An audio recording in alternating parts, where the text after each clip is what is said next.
I know that we are still expecting people. It's a little bit early, I guess, probably. And everybody is preparing this morning for this big event, the election of the Council Federal, Swiss Federal Council. So the election of the government, actually. So this session is organized to mainly to people who are not really in the system, who don't have a special knowledge of the system, the Swiss system, which, as probably everybody knows, is can be pretty tricky for those who are not really involved in politics in Switzerland. And we know that foreign peoples are very often a bit astonished by the way the things are going on in Switzerland, and also by the big, great stability of the system. So this is a very interesting moment to try to understand how things are going on in this country, and we will follow this election this morning. Very, very shortly, just to give you, for those who really missed the beginning, give you just 2-3 important points. First of all, in the last elections to the parliament in October, the Green Party made an excellent result, a real strong progression. And this was really the main fact of this election. Now, the election of the government, which happens today, follows about 1 month, 1.5 months later, 1 month later.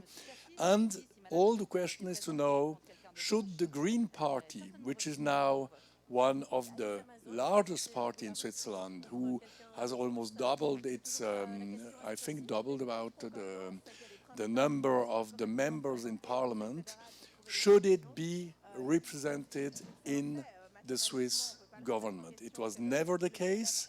There is now one candidate, Regularitz, woman, green woman from Zurich. She is candidate, and she is going to attack the seat of the Federal Council, Ignacio Cassis, which is the minister, the foreign affairs minister. And clearly the Greens say we should be in the government because we are, all the left side of the parliament is underrepresented in the government. So to talk about all this morning, we have the pleasure to have 2 experts from the academic circles and 2 politicians who were involved in different elections and also in all the process of the parliamentary elections that just happened. So I start with Pascal Schiarini, very well known in the journalistic circles and also in the larger audience. He is professor of political science at the University of Geneva.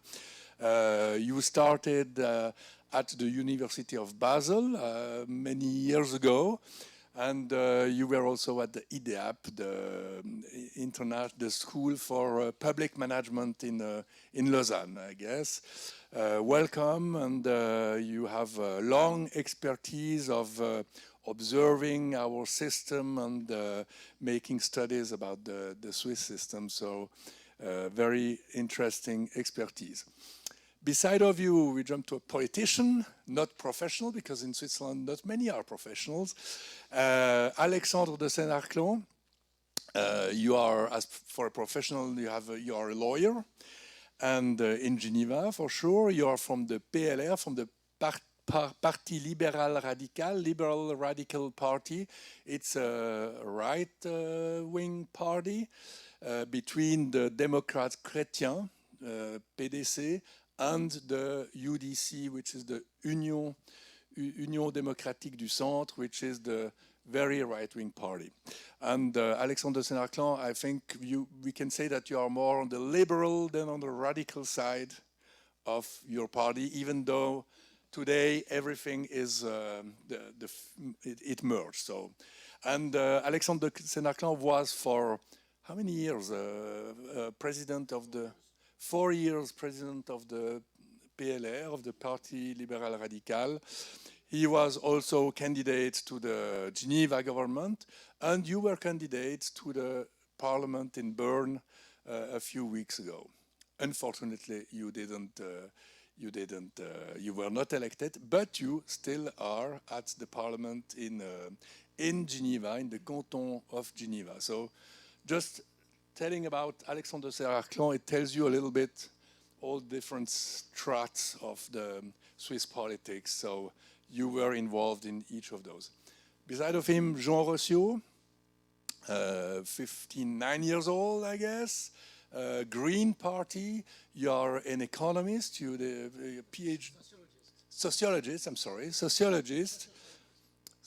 Okay. Socio-scientist.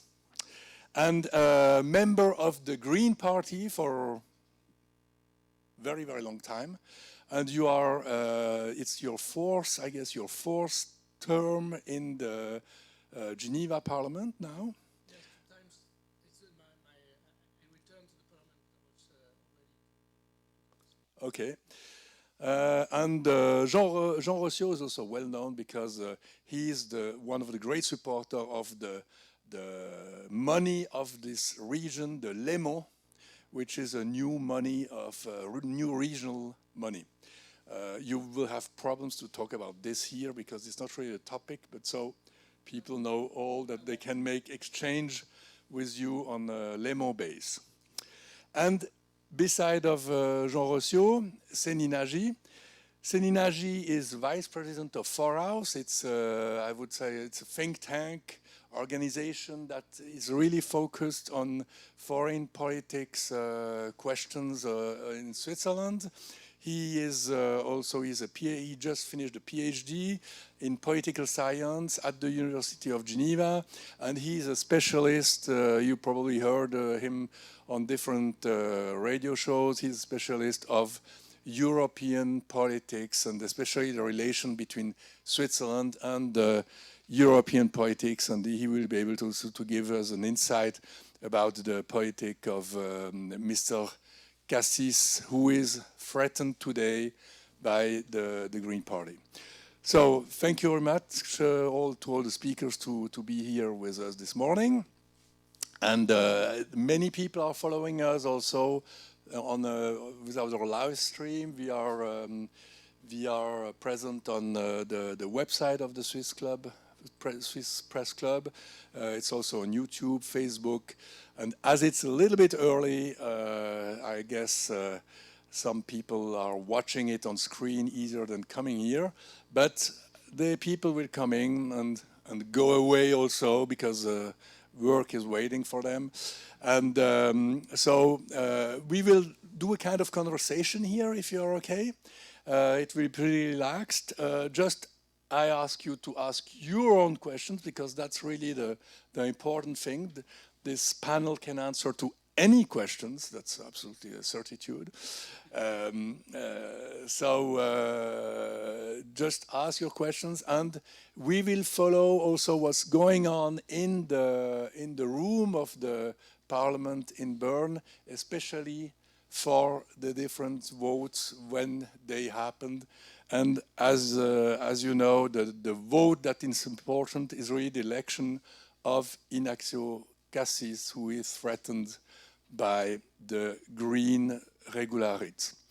But let's perhaps start right away, waiting for the first vote. Mr. Schiarini, can you explain us a little bit what's going to happen this morning now? What's the procedure and how do we elect the Swiss government in Switzerland? Okay, good morning everybody. I will try, but it's a difficult task because you certainly know we have a very specific system, a government system which is quite unique in the Western world. So the Federal Council is elected every 4 years, or re-elected every 4 years. The first peculiarity is that members of government are not re-elected all together, but they are re-elected individually, not collectively. which is already something special because usually in parliamentary system we would elect the entire government, not one single member one by one. That's the first thing, and they are re-elected in order of seniority. So those who have been in power for a long time, they will be elected first, and then the more junior members of government. The Federal Council is elected by the Federal Assembly. It's one of the rare times where both chambers meet together. Usually they have two different rooms, but for this specific occasion they join in the same room, and that of the National Council, and so there are 246 persons, except if someone is sick or absent, and those people will elect or re-elect the government. You certainly know that we have a very specific formula, which is called the magic formula. Well, in fact, strictly speaking, it's no longer the magic formula. The magic formula was in place from 1959 to 2003 until it was changed. So the magic formula was called after the composition of the Federal Council, which has remained the same for almost 50 years.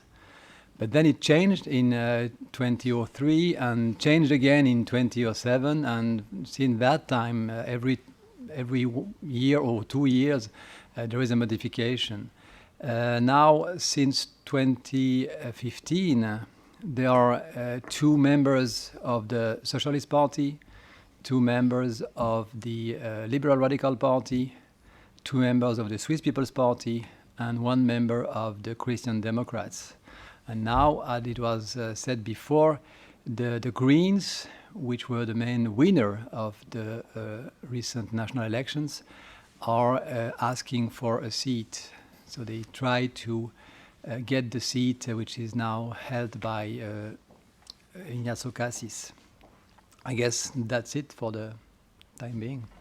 Okay, thank you, Mr. Schiarini. I turn towards Jean Rossiot. So explain us, then we go back to the context, the political context. But first, explain to Jean Rossiot, now that nothing is done for the moment, but why do you think the Green Party should have a seat in the Swiss government? Why is it so important for you? No, it's not important for the Greens. It's important for the Swiss people and the Swiss electors and the Swiss citizens. They are voted for us, not only in Switzerland but also if we take the last European elections. I think we are in front of the real green wave, and it was an historical election for us, for Switzerland, because it was the first time that a political party was progressing so much. So it's not for the Greens, it's for the climate, it's for the people. And it's very logical that we have to have a seat in the government. Okay, thank you. So, Seni Nagy, so you just listened to Jean Rossiot. The people of Switzerland need to have a seat in the government. Can you explain us what really has changed in the last parliamentarian elections that could justify that the Green will ask at least a seat in the government? What has changed in those last elections, 2019? Was it really something very important, something very strong that could have an impact on the Swiss system? Yes, well, things changed. I mean, like, there are no revolutions in Switzerland. I mean, we change things incrementally. There are like no huge steps, but it's true that during the last elections, the Greens performed very well. They gained 33 seats in the assembly, so 28 seats in the National Council and 5 seats in the Council of States, which is excellent. They never reached this level of electoral force. So they are number, what is the party now, compared to other parties? So the number one party is the Swiss People's Party, the UDC in French. They have, I think, something like 50 plus seats. Then you have the Social Democrats, then you have the Liberals, and just after the Liberals, you have the Green Party. They are now stronger than the Christian Democrats, for instance, in the National Council, which is, I think, the first time that this happened. And so there is a case for the Greens to be represented in the Federal Council. It's legitimate. But again, as I said, Switzerland is not a country where revolutions take place, and it usually takes time for a growing political force to be represented in the Federal Council. I just give you an example.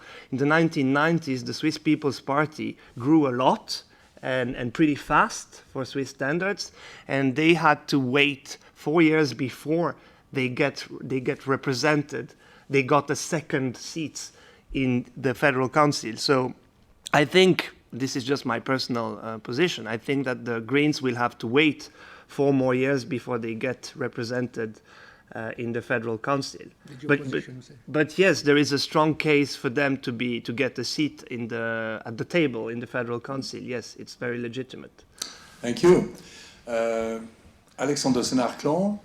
So I think you won't oppose to the thoughts of Céline Nagy.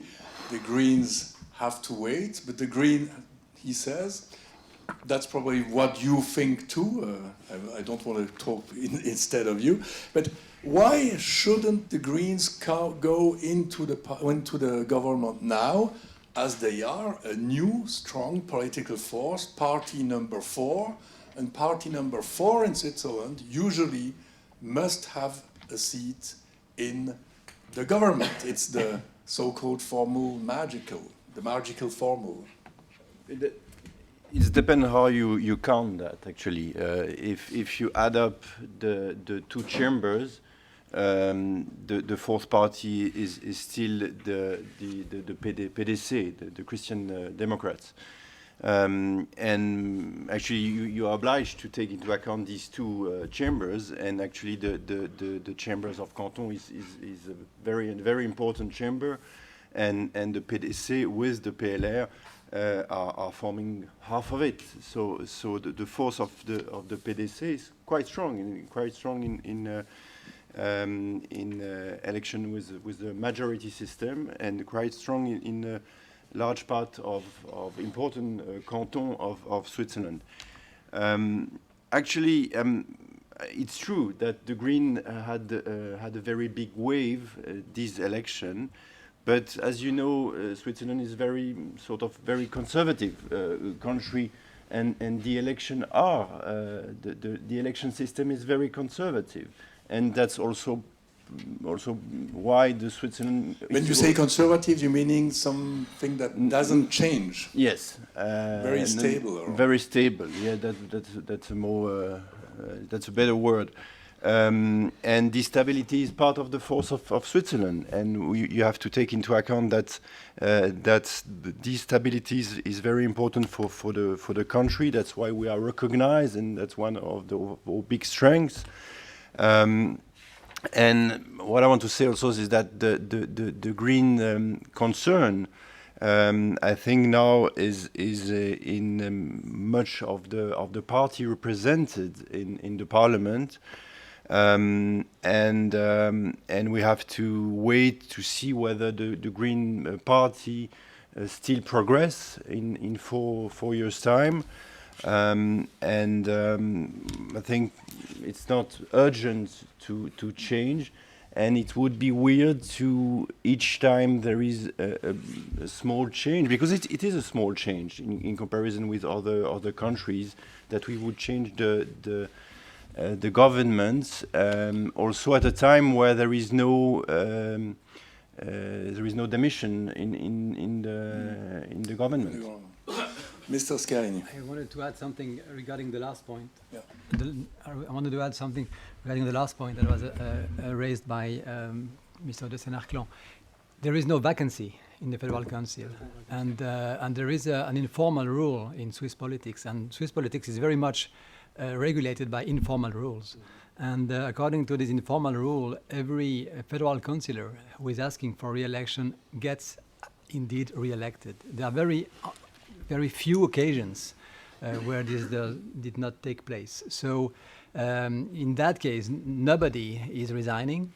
So the 7 federal councillors are asking for re-election. It's a very bad situation for the Greens. If there were a vacancy, I guess their chances would be much higher.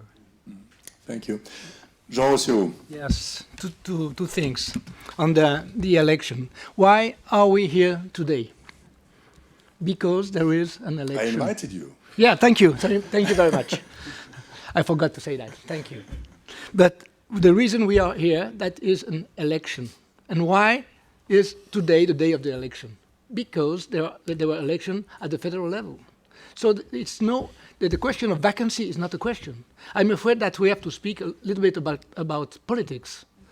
It's not a question of numbers, it's a question of politics. And I'm not really in favor of a magic thought. And maybe the magic formula is something like more ideologic than really political, really pragmatical at the political level. But when I heard that we can wait, the Green can wait, I think that the climate crisis doesn't wait. I think that the climate crisis is not conservative. The climate crisis is not stable.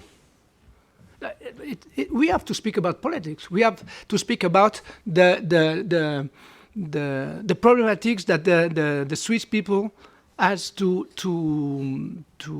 take into account. I say Alexandre Senarclan said it's not urgent to change. On the political side, who can agree with that? Yes, it is really urgent to change. Interesting. So, Alexandre Senarclan, there is at least a climate urgency, and this climate urgency should translate in an urgent change of the government, if I understand what Jean Rossiot says. So, why do you just want not to move in any way? It's not that I do not want to move. That's not the point. I think Mr. Rossiot has made a wrong assessment of how it works in Switzerland. Actually, the government is not that strong. In the contrary, he's quite weak. The green subject will be dealt by the chambers, and actually part of the work has already been done because... Yeah, but your party was not very active until the last months on this side of the green it wasn't green active. Topics, no? Yes, my party did change on that subject and has impressive target that was set in last June in a general assembly of the party at the Swiss level, and these goals were followed by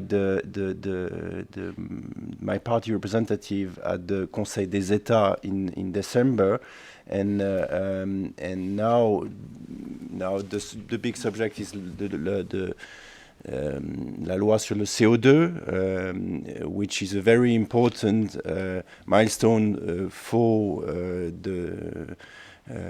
the question of réchauffement climatique, climate change. What I want to say is that we do not need someone at the government to push for that. In Switzerland, we have the two chambers are strong, are important in this decision making. You have also the possibility to launch a referendum or initiatives that are also very important way to put some pressure at the political level. So being at the government is one thing, but not that important at the Swiss level. Okay. So, Seninaji, one more intervention.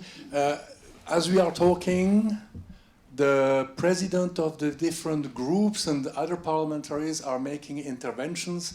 They just want to state, they are stating about their priorities, about their positions, and please correct me if I'm wrong, but I think that every parliamentarian this morning can ask for having 3 minutes of time to make, or 3 or 4 minutes to make a short speech. I don't know how many people will talk, but here, for example, you have the president of the Green Liberal. Usually it's the head of group. It's the head of parliamentary group. Head of parliamentary group. Yeah. Yeah, only those have the possibility to talk. So this is going on, and then I guess we will go and proceed slowly to the votes. As there is no vacancy today, there is no speech of departure speech, which happens when a Swiss government member is leaving. He makes a speech and very emotional, and then it's proceeding with the vote. And perhaps, Seni, before you talk, can we perhaps take a question from? Yes. When they speak, is this made by appointment or is it a spontaneous request coming from the floor? Good question. Who can ask? By appointment. So before the session, they should have mentioned to the office of the National Council that they want to speak. But usually, on those occasions, every party says something. So every head of parliamentary groups can address a few words and say what will be the position of the party. By the way, you just were able to see Regularitz, which is the pretender for a green seat in the Swiss government. Not she. You will see her again. Seni Najib. I just want to recall an important point which was already raised. It's very rare for the parliament not to re-elect a federal councillor.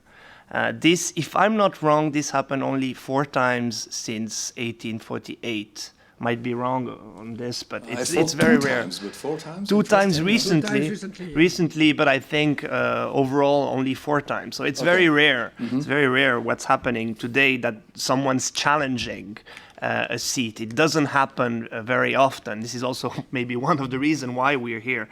And just to give a little insight on politics, why the Greens are attacking the seat of Mr. Cassis, because this is also another question which we haven't raised now. They could attack the other seat of the Liberals, Mrs. Keller-Sutter, but they are not doing so. And one of the reasons why they are attacking Mr. Cassis is because of his record, which is very unpopular with the left, because he's the federal council in charge of foreign affairs, and he has been criticized a lot by the left and the Greens in particular for his record. And he has What is he doing wrong? I give you 1-2 examples. So, for instance, he made declarations on Israel-Palestine conflict, which were hugely unpopular on the left side of the spectrum here in Switzerland. And a second point, he's also very close from big business, like companies, and he has been defending them, especially their activities in Africa, which was also very unpopular on the left spectrum. So what's happening here is also that the left forces, the Greens in particular, are attacking one minister who's particularly unpopular, and this I think you should know, because this is also part of the story. Absolutely. He did also some declarations about international Geneva, which sometimes were positive, but also sometimes were pretty critical. Indeed, but I don't think that this is the main point of the critical positions that the left has against him.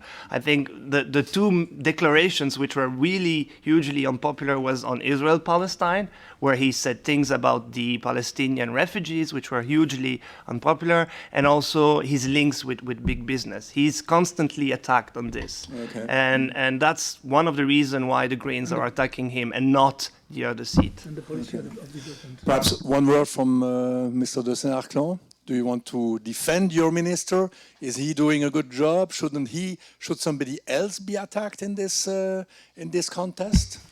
Actually, I'm not going to defend Mr. Cassis in relation with the declaration about UNRWA, which I found not that smart, and I didn't understand his role especially in So the, there in are the even critics inside Yes, the of course, party of course. about his position. if I understand. But Mr. Cassis has a very difficult role, especially now in relation with Europe and the bilateral agreement. On that side, I have the impression that he's doing a good job. He's trying to put forward that on the agenda. What I've heard is that he's kind of blocked by the rest of the government, who wants to slow the process because of the vote we're gonna have in May about free movement of workers. So, and you know, in Switzerland, being the foreign minister has always been a difficult task, because for the rest of the government is sort of side subject. For part of for I would say the rest of Switzerland, apart from Geneva, it's a very side subject, unless we speak about Europe. So his task has not been that easy. He's in the government since only 2 years, so he deserves to show what he can deliver, and to remain at the government.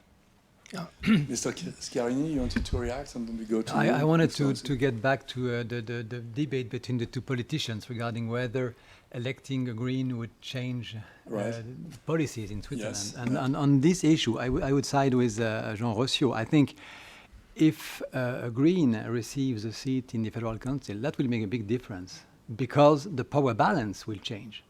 There is no a right-wing majority in the Federal Council, with 2 members of the Swiss People's Party and 2 members of the Radical Liberals.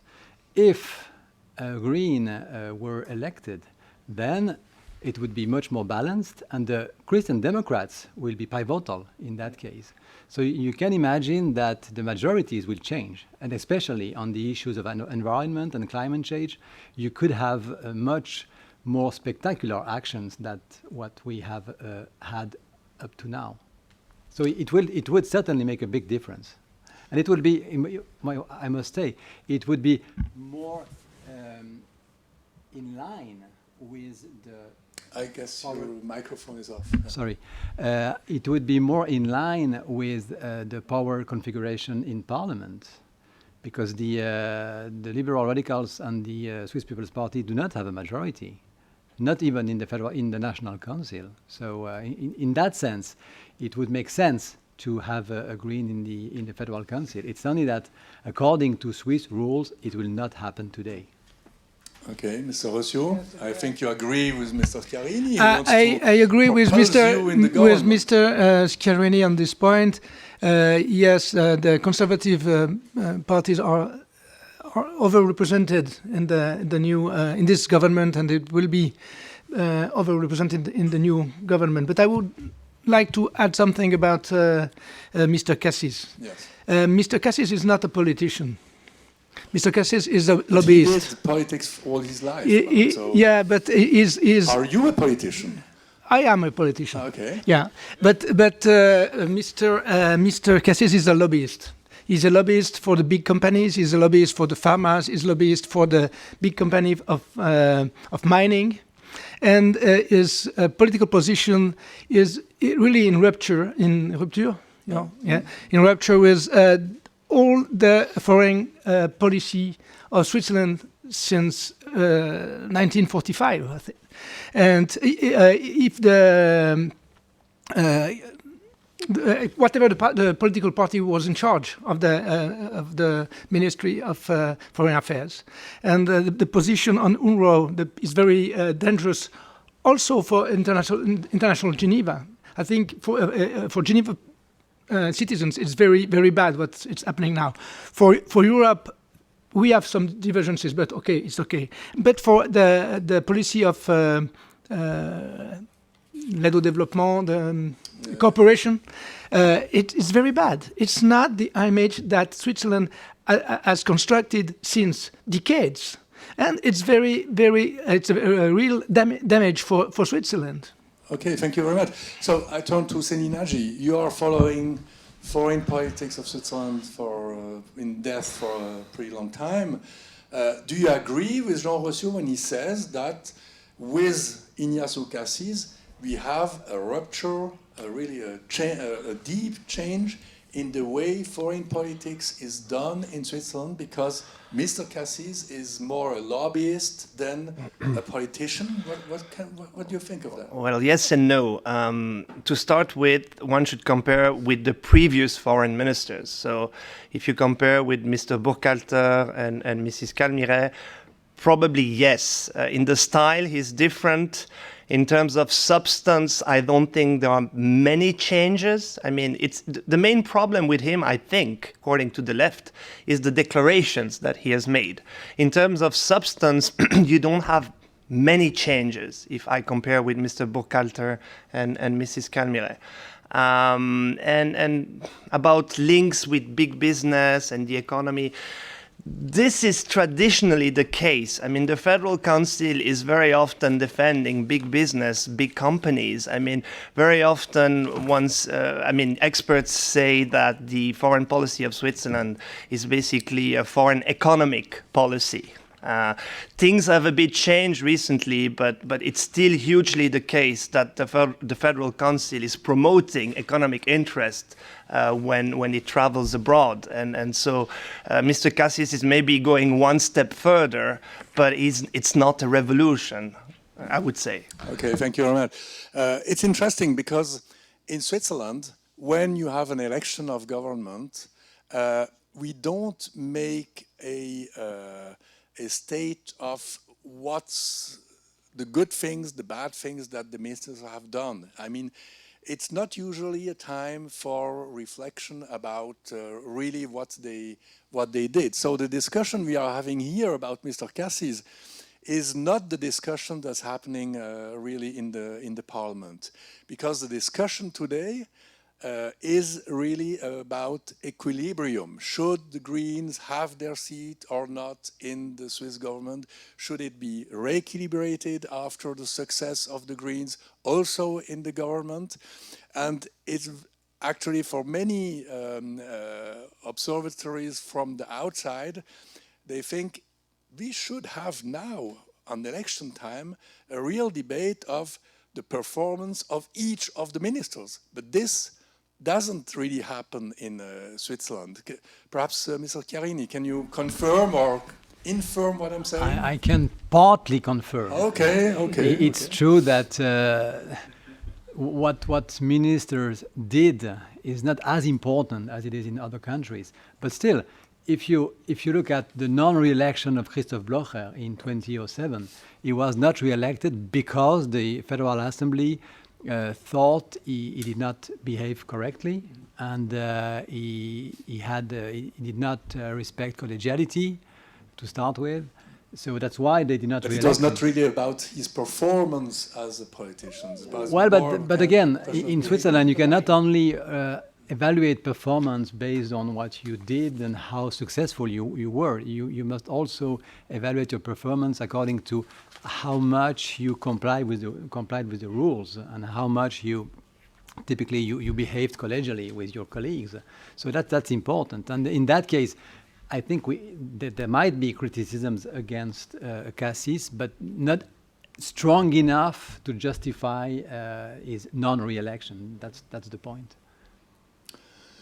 Is there any questions in the room? Yes, sir. Yeah, I'd like to make a statement, if I may. Sure. I give you a microphone if you want to make a statement, at least if it's important. I'm not sure if it's important or not, but anyhow. The Green Party, it's an ideal. Everybody wants to have clean air, trees, ecological system.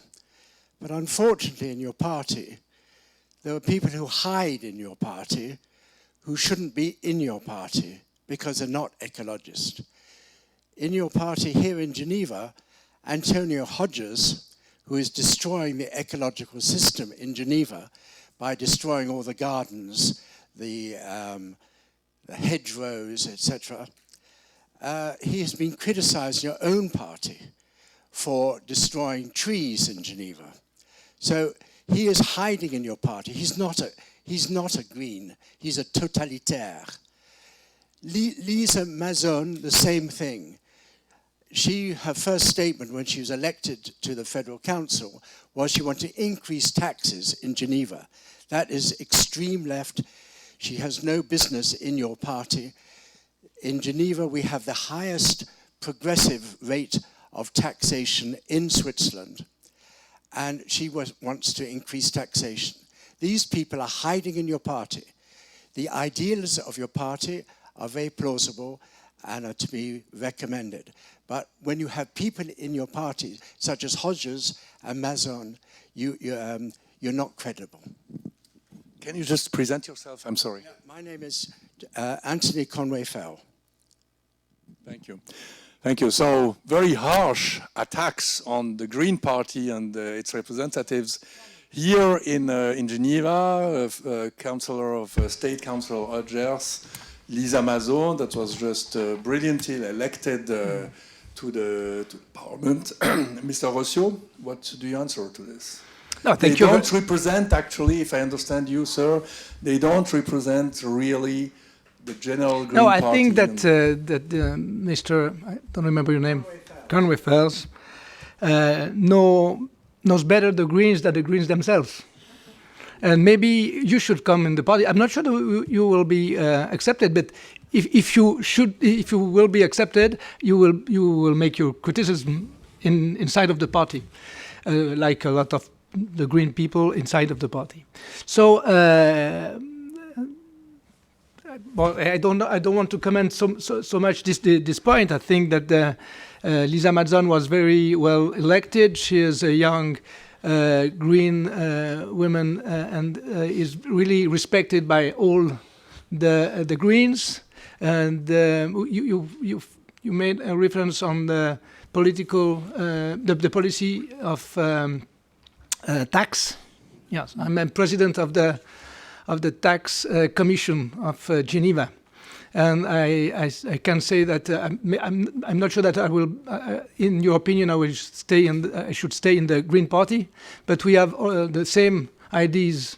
Then I share my ideas with all the Green Party, with Mr. Hodges and with Mrs.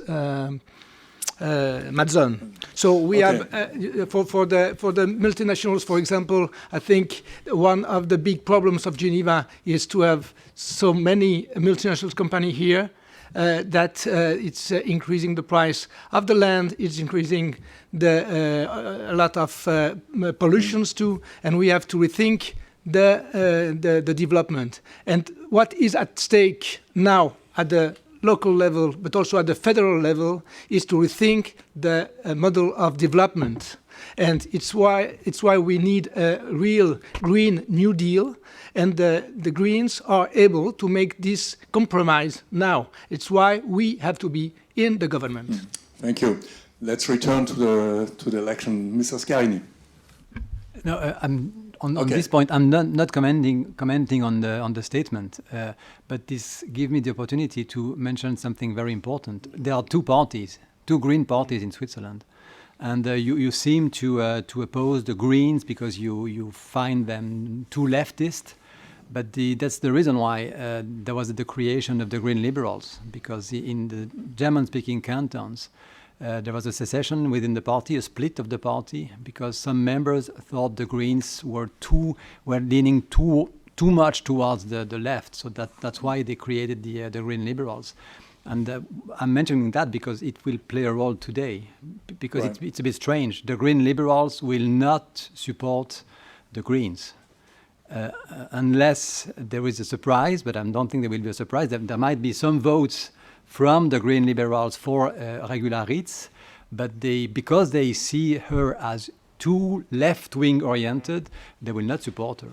But how do you explain that, as you mentioned, Green Liberals went pretty strong in the Swiss-German part of Switzerland, but it's more difficult here in the French-speaking part for them. Well, how do you explain that? There are two differences. The first one is that, as I said, in the German-speaking cantons, they were born from the Greens, whereas in the French-speaking cantons, they were born from the radical liberal. So that's the first difference. So from the beginning, the Green Liberals were leaned more to the right in the French-speaking cantons and than in the German-speaking cantons. And secondly, overall, the French-speaking part of the country is more leftist than the German-speaking one. So the Greens in the French-speaking cantons are, I would say, as much as to the left as they are in the German-speaking cantons, but this is more in line with the ideology of the French-speaking cantons than in. So, Mr. De Sartre, now if I understand what Mr. Scarini is saying, you would have been able to avoid to have this green liberal party that is developing on your left side if your party was more active on environmental issues, no? Yeah, I can agree with that. Of course, my party hasn't been in the forefront of the about environment. That might be one of his weakness now. I think a real change has been done this year, especially with the paper position we that was voted in last June. And I think that's an important milestone for my party on the green issues. Again, the member of the parliament of my party has stick to this paper since then. This paper is quite goes quite far. He agrees with the goal of the initiative about the glacier, with the objective of having zero net emission in 2050. That's the goal that has been accepted recently by the Swiss Federal Council. So again, the green issue will be dealt by other parties than the green, especially in my party. But many say that the right-wing parties today are just doing a large greenwashing operation. I do not agree with that. Is it the case or not? I No. mean, do you really engage in this, or is it just a question of fashion? Okay, today you are green. No,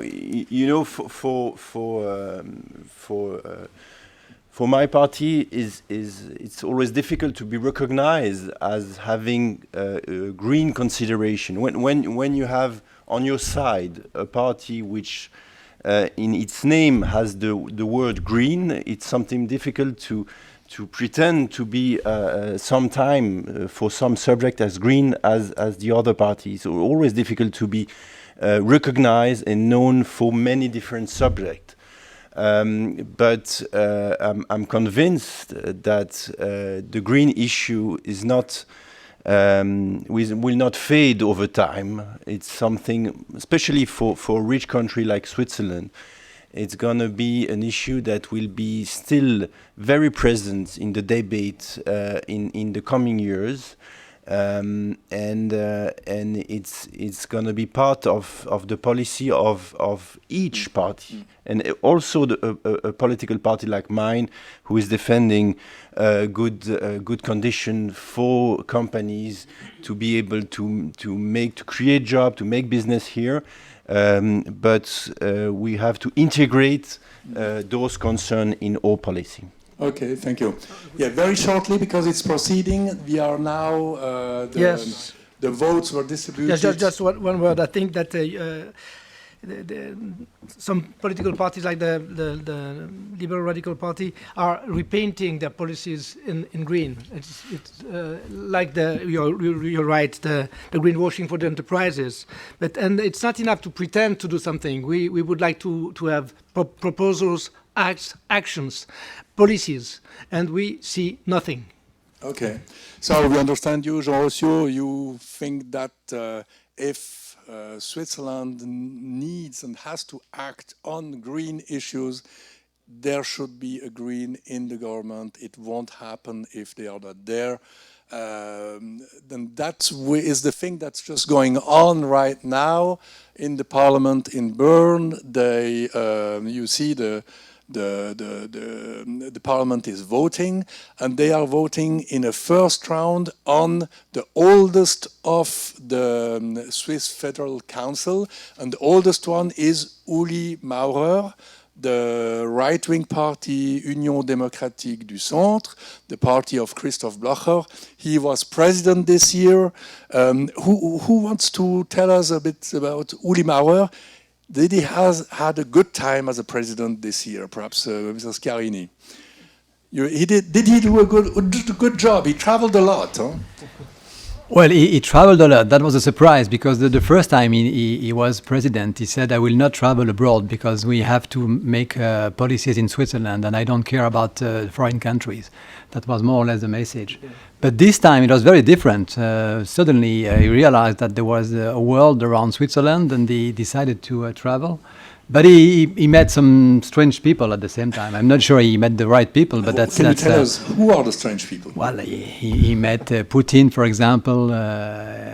So I'm not sure that was the first indication for a Swiss foreign minister. I mean, we have problems with Europe. Is Trump also a strange people, or...? Trump, you can put Trump as well, of course. But I mean, there are very important issues on the Switzerland European policy, and I would say it would have been much clever to use the presidential year to make his best to improve the situation of Switzerland towards Europe, but he did not do that. Céline Nagy, you are a specialist of the relations between Switzerland and Europe, and also on foreign politics. I don't find Uli Maurer very loyal when it comes to the European policies of Switzerland, because he said, for instance, at the beginning of the year, that the institutional agreement that Switzerland is negotiating with the EU was dead. And this is not the official position of the Federal Council. So very often he almost breaches the rules of the Federal Council, collegiality, I don't know how to translate this in English. And this is very typical of the Swiss People's Party. He's doing a little bit like Christoph Blocher was doing more than 10 years ago. He doesn't go as far as Mr. Blocher, but clearly he's opposed to the European policy of Switzerland, and he's saying it. And it comes very close to a breach of collegiality. Yeah, and Uli Maurer, as I mentioned, was in visiting the Oval Office with Mr. Trump. This was in last May. And he was on CNN, and he did a pretty amazing interview where he had those words. He was asked about the Iran policy and if the Switzerland will help Mr. Trump get in touch with Iran, and he was on CNN but didn't want it to answer anything because he was pretty embarrassed and was not really able to understand what was going on. And he had this, I'm telling about that because it had a large echo at that time in Switzerland, a lot of comments, and he was distinguished by this, a little bit by this interview, and he said, I can nothing say. And this was a kind of representation of politics that was not really to the best of Switzerland in the outside. But finally, today we see that Switzerland was praised by the Americans for their policy towards Iran with the liberation of one detainee, American detainee, Iran. Anyway, this is just a short comment on Uli Maurer. Do you, Mr. de Saint-Arclon, your party is the closest to UDC, to the Union Democratic Center. Can you agree? Are you supporting Mr. Maurer? Did he do a good job?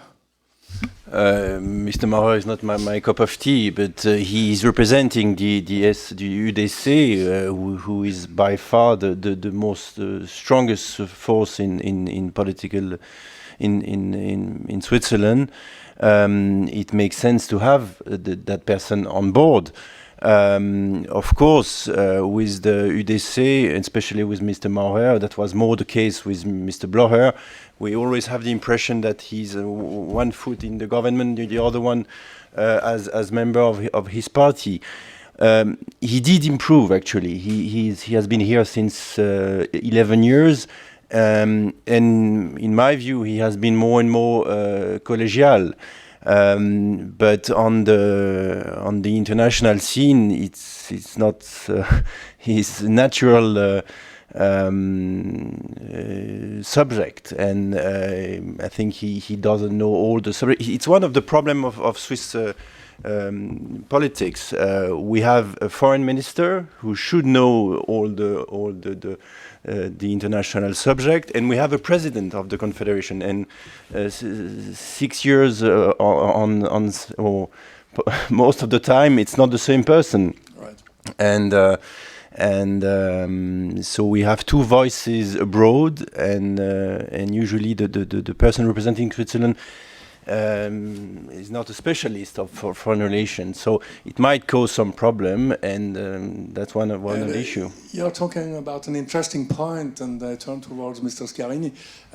Switzerland, as we know it, but it's sometimes surprising for people from foreign people, has the president is changing every year, and it's a kind of regular turnover. It's methodic. It goes after the parties, the oldest, etc., etc. Can you explain us how it works? Yes, it's as you said, it's a rotation system according to seniority. So members of the government become president the longer they were member of the government. And it changes every year as a result. And as was said, it's true that because a president must represent Switzerland abroad, there are, in a sense, two foreign affairs ministers at the same time. And the problem is that after 1 year, a president starts to get used to international relations and to start to know some people abroad, but then it changes. So there is no possibility to exploit this material for the next years. So that's a strange system. That's true. But the whole system is a strange system anyway. But I guess one must perhaps remember that at the beginning, the federal when I said the beginning in 1848, when modern Switzerland was created, the idea was that the Swiss government should be weak, and the strongest power should be the parliament. So in a sense, the government was only a committee of the parliament. But then afterwards, it changed, and there was a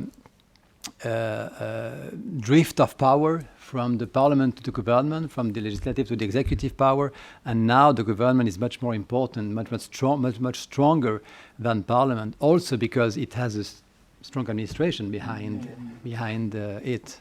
Yeah, it's interesting because, as you say, one of the qualities recognized to a Swiss Federal Council as being discreet, not too expensive, and could Switzerland have a minister or a president like, let's say, Boris Johnson, like Emmanuel Macron? Can that happen in Switzerland, perhaps, Seni? Most probably not, because of the institutions, the rules, the written rules, the non-written rules. We have been talking about collegiality. There are certain rules that the federal councillors have to follow. And as I said, the government has a position. If you take, for instance, the institutional agreement, which is now the big thing in Swiss-EU relations, the government has one single position, and usually what is expected from all the federal councillors is that they support this position. So you will not hear outspoken declarations. They should stand firm behind one position, one line. And sometimes some people, Uli Maurer, for instance, kind of deviate a little bit, but clearly you're not going to have declarations such as the one you have in the UK with Boris Johnson or in the US with Trump. This is not part of the Swiss system. It's not designed to produce this outcome, and so I don't think this will happen. But yeah, to some extent, I would say still that the federal councillors are now a little bit more outspoken than they used to be. And I think that if you see, for instance, what Mr. Cassis said on Israel-Palestine or other things, I think this is also a little bit of a change, l'air du temps, a little bit. And yeah, but you will never reach the levels that have been reached in the UK or in US. No, I'm sorry. I am sorry, I don't agree with that because I think that it's a tendency, it's l'air du temps, as you say, but it was also the case for Blocher. You told that before, and You cannot compare with Trump. no, but it was earlier. And we have to take into account the tendency, and Mr. Cassis, for example, is taking the same language and the same vision of the communication than Trump. It's sure that Switzerland is a very little country and it's not the same power at the international level. But the spirit and the way of thinking is the same. I wouldn't compare with Trump. Okay, don't agree. But anyway, I think that we have to speak about Uli Maurer. I think we have to take into account the tendencies. I think that maybe the time of the UDC, of the Swiss People Party, is over. Even if they are Still the first party in Switzerland. still they are the first party. They have lost 12 seats. And I think it's also the result of the policy of the Swiss People Party, but also the result of the image that this party gives for the population, and the image of Uli Maurer. I don't know how it will be re-elected today. I'm sure it will have a good score, but it doesn't represent the feeling of the population. Thank you. Let's go back perhaps to the composition of the government in Switzerland. Is today, what's going on today, really the first state of a change in Swiss government? Even if it hasn't, if we will see what happens, but let's say nothing changes today. Regularitz is not able to go into the government. Do you think that in the next years something will really change and that the government is no more in a good shape for acting? Well, it was already mentioned. I would assume that the election of a Green member in the government will depend on how much the Greens succeed in the next election in 4 years. I don't think there will be a change in between. Even if there is a vacancy, I'm not sure there will be a majority for a Green. But if the Greens confirm their progression in 4 years, at this point, I think they will have a very good chance to be elected for sure. You know, there is this arithmetic rule in Switzerland. Consensus does not work any longer on the political side. So the only thing that remains is the idea of having all parties. The remaining everything that remains is having all parties in the government as a proportion of their strengths. I'm sorry, Yeah. I guess the vote is coming out. Est-ce qu'on peut mettre le son? On écoute Isabelle Moret. Je vous donne le résultat de l'élection. Ergebnis der Wahl. This is for Mr. Maurer. Bulletin délivré 244. Ausgeteilte Wahlzettel 244. Bulletin rentré 244. Eingegangene Wahlzettel 244. Blanc 23. Leer 23. Nul 0. Ungültig 0. Valable 221. Gültig 221. Majorité absolue 111. Absolutes Mehr 111. Est élu avec 213 voix Monsieur Uli Maurer. Gewählt ist mit 213 Stimmen Uli Maurer. 213 voix, c'est un excellent score. Hein, on l'avait prédit pour Uli Maurer. Il fait partie de ces tout bons scores Okay, so du Conseil fédéral. first vote, Les excellents Uli scores Maurer, tournent à no 210 et problem. plus. Est-ce qu'on La peut baisser un peu le dernière son? fois, Doris Leuthard No était problem. 213 213 votes for him. Good result. What's your comment? No, it's an excellent result, and actually, in that result, you can understand how Swiss politics works. to have 213 votes, it does mean that the socialist, the Green, has voted for him, and that can be, I'm sure that can be amazing for foreigners to understand that you are on the left, but you vote for UDC because you come to the conclusion that UDC has to have 2 seats in the Swiss Federal Council. And actually, we were critics about Mr. Maurer for some reason, and that understand those reasons. But he has been a good financial minister, and that's recognized. Yeah, so just it's almost a historical result because score. Even Doris Leuthard is one of the only one who did better a few years ago when she was elected from the PDC Democratic Party. Mr. Scarini, are you surprised of this excellent score of Mr. Maurer? How can you explain that? I'm not really surprised. I mean, there are perhaps strategic second thought behind. I mean, Greens and Social Democrats do not need to. They are not supported by the right in their attempt at electing a Green. I guess they did not want to be even more in the opposition, and they didn't want to oppose the election of Maurer, because that might have a side effect or a backlash effect, I would say, against them, perhaps. Mr. Rossio, you said that UDC, the right-wing party, is recessing. You have the proof here that it's going very well, and brilliant election of Mr. Maurer. So how do you react? I'm not surprised at all, and I share the opinion of Pascal Scarini, but I just read the numbers. They have lost 12 seats, right. But the calculation of every party is making this result. Every party has to be very careful not to. Would you have voted for Mr. Maurer if you were in the parliament? Personally, no. No. But so you're a dissident. Sometimes. Okay. You could have abstained. Yeah. You can abstain. Right. 23 abstains. Okay. Comment on your side, Seni? I just wanted to comment on one point. The political positioning of the Greens, since we talked a little bit about this.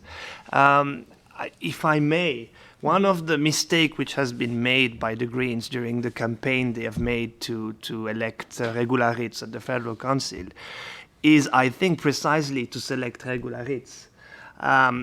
There is one unwritten rule according to which political parties propose for the Federal Council moderate figure, centrist, I would say, or to the center figure.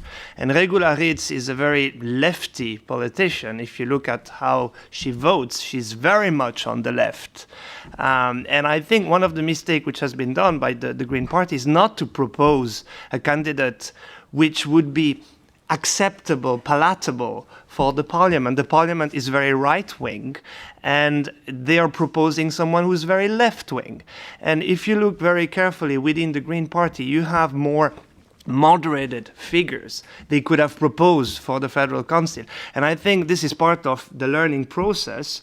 I hope that if in 4 years you perform well, you will propose someone who is a little bit more palatable for the Parliament. You have excellent politicians within the Green Party which are more on the center. I'm thinking about Maya Graf or other people, which I think would have been better candidates for the Federal Council. Yeah, Mr. Rossio, just coming back to you, you were criticized for doing a lot of, the Green Party was criticized for doing a lot of mistakes in this election. They were not very clear at the start. Do they want to attack the seat of Mr. Cassis or perhaps of Mrs. Keller-Sutter, which is also a member of the Liberal Party in the government? And then they said yes, no, etc. So you were hesitating. You chose, as Seninaji said, a left-wing positioned person, and today it will be hard for you. So What do you agree with the way the Green Party did the campaign and with the way they went forward to try to get this seat in the government? Yeah, I can make a kind of political analysis because I don't. I'm apologize, but I was not in these discussions inside the Green Party. I was not more at the bureau of the bureau of the Green Swiss Greens, so I don't know the things inside. But maybe it's a strategy. Maybe it was already. She's a very competent it's a strategy, politician. but is it the good one? That's the question. I make more a political analysis than a politician statement. I think that the chance for Green to be elected is very weak, or maybe zero. So she was the president of the party. She is the president of the party. She is a very well-known and very competent politician. She demonstrated that she was a very good member of the government in Bern. She had all the qualifications to be federal councillor, but and most of the time it's not really possible to make the exercise twice. And this time it was almost sure that nobody will be elected. Okay, so please stay with us. You never know. If you don't believe to the election, I don't know who will. But yes, Seni. Very short statement. I think the important question today is not to see if Mrs. Ritz is going to be elected or not. No. We all agree that she is not going to be elected. But it's the score that Mrs. Ritz is going to do. And precisely because she is so left-wing, you have people, for instance, within the Green Liberals who said, I cannot vote for her because she's too left-wing. So I don't think this is the right strategy. You should have selected someone who, as I said, was more palatable. And if you would have done this, you would have had a better score. And because this is, I think, the important point is how many votes she will attract. If she attracts, say, 60 votes, it's still very far from the majority. And she will be criticized, the Greens will be criticized. But if she attracts, say, 80 or 90 votes, this would be almost a success. And this is what they want. But precisely because they did a bad campaign, they started very late. Many people within the Greens said, well, it's not very important to have a seat within the Federal Council, which was also a mistake. The candidate they selected was also a mistake. Because of all these mistakes, I'm afraid the score they will do will be very low. And this will be an upset for them. Mr. Scarini, what's the limit for saying that she did a good result or not? Perhaps a comment on what Cheney just said.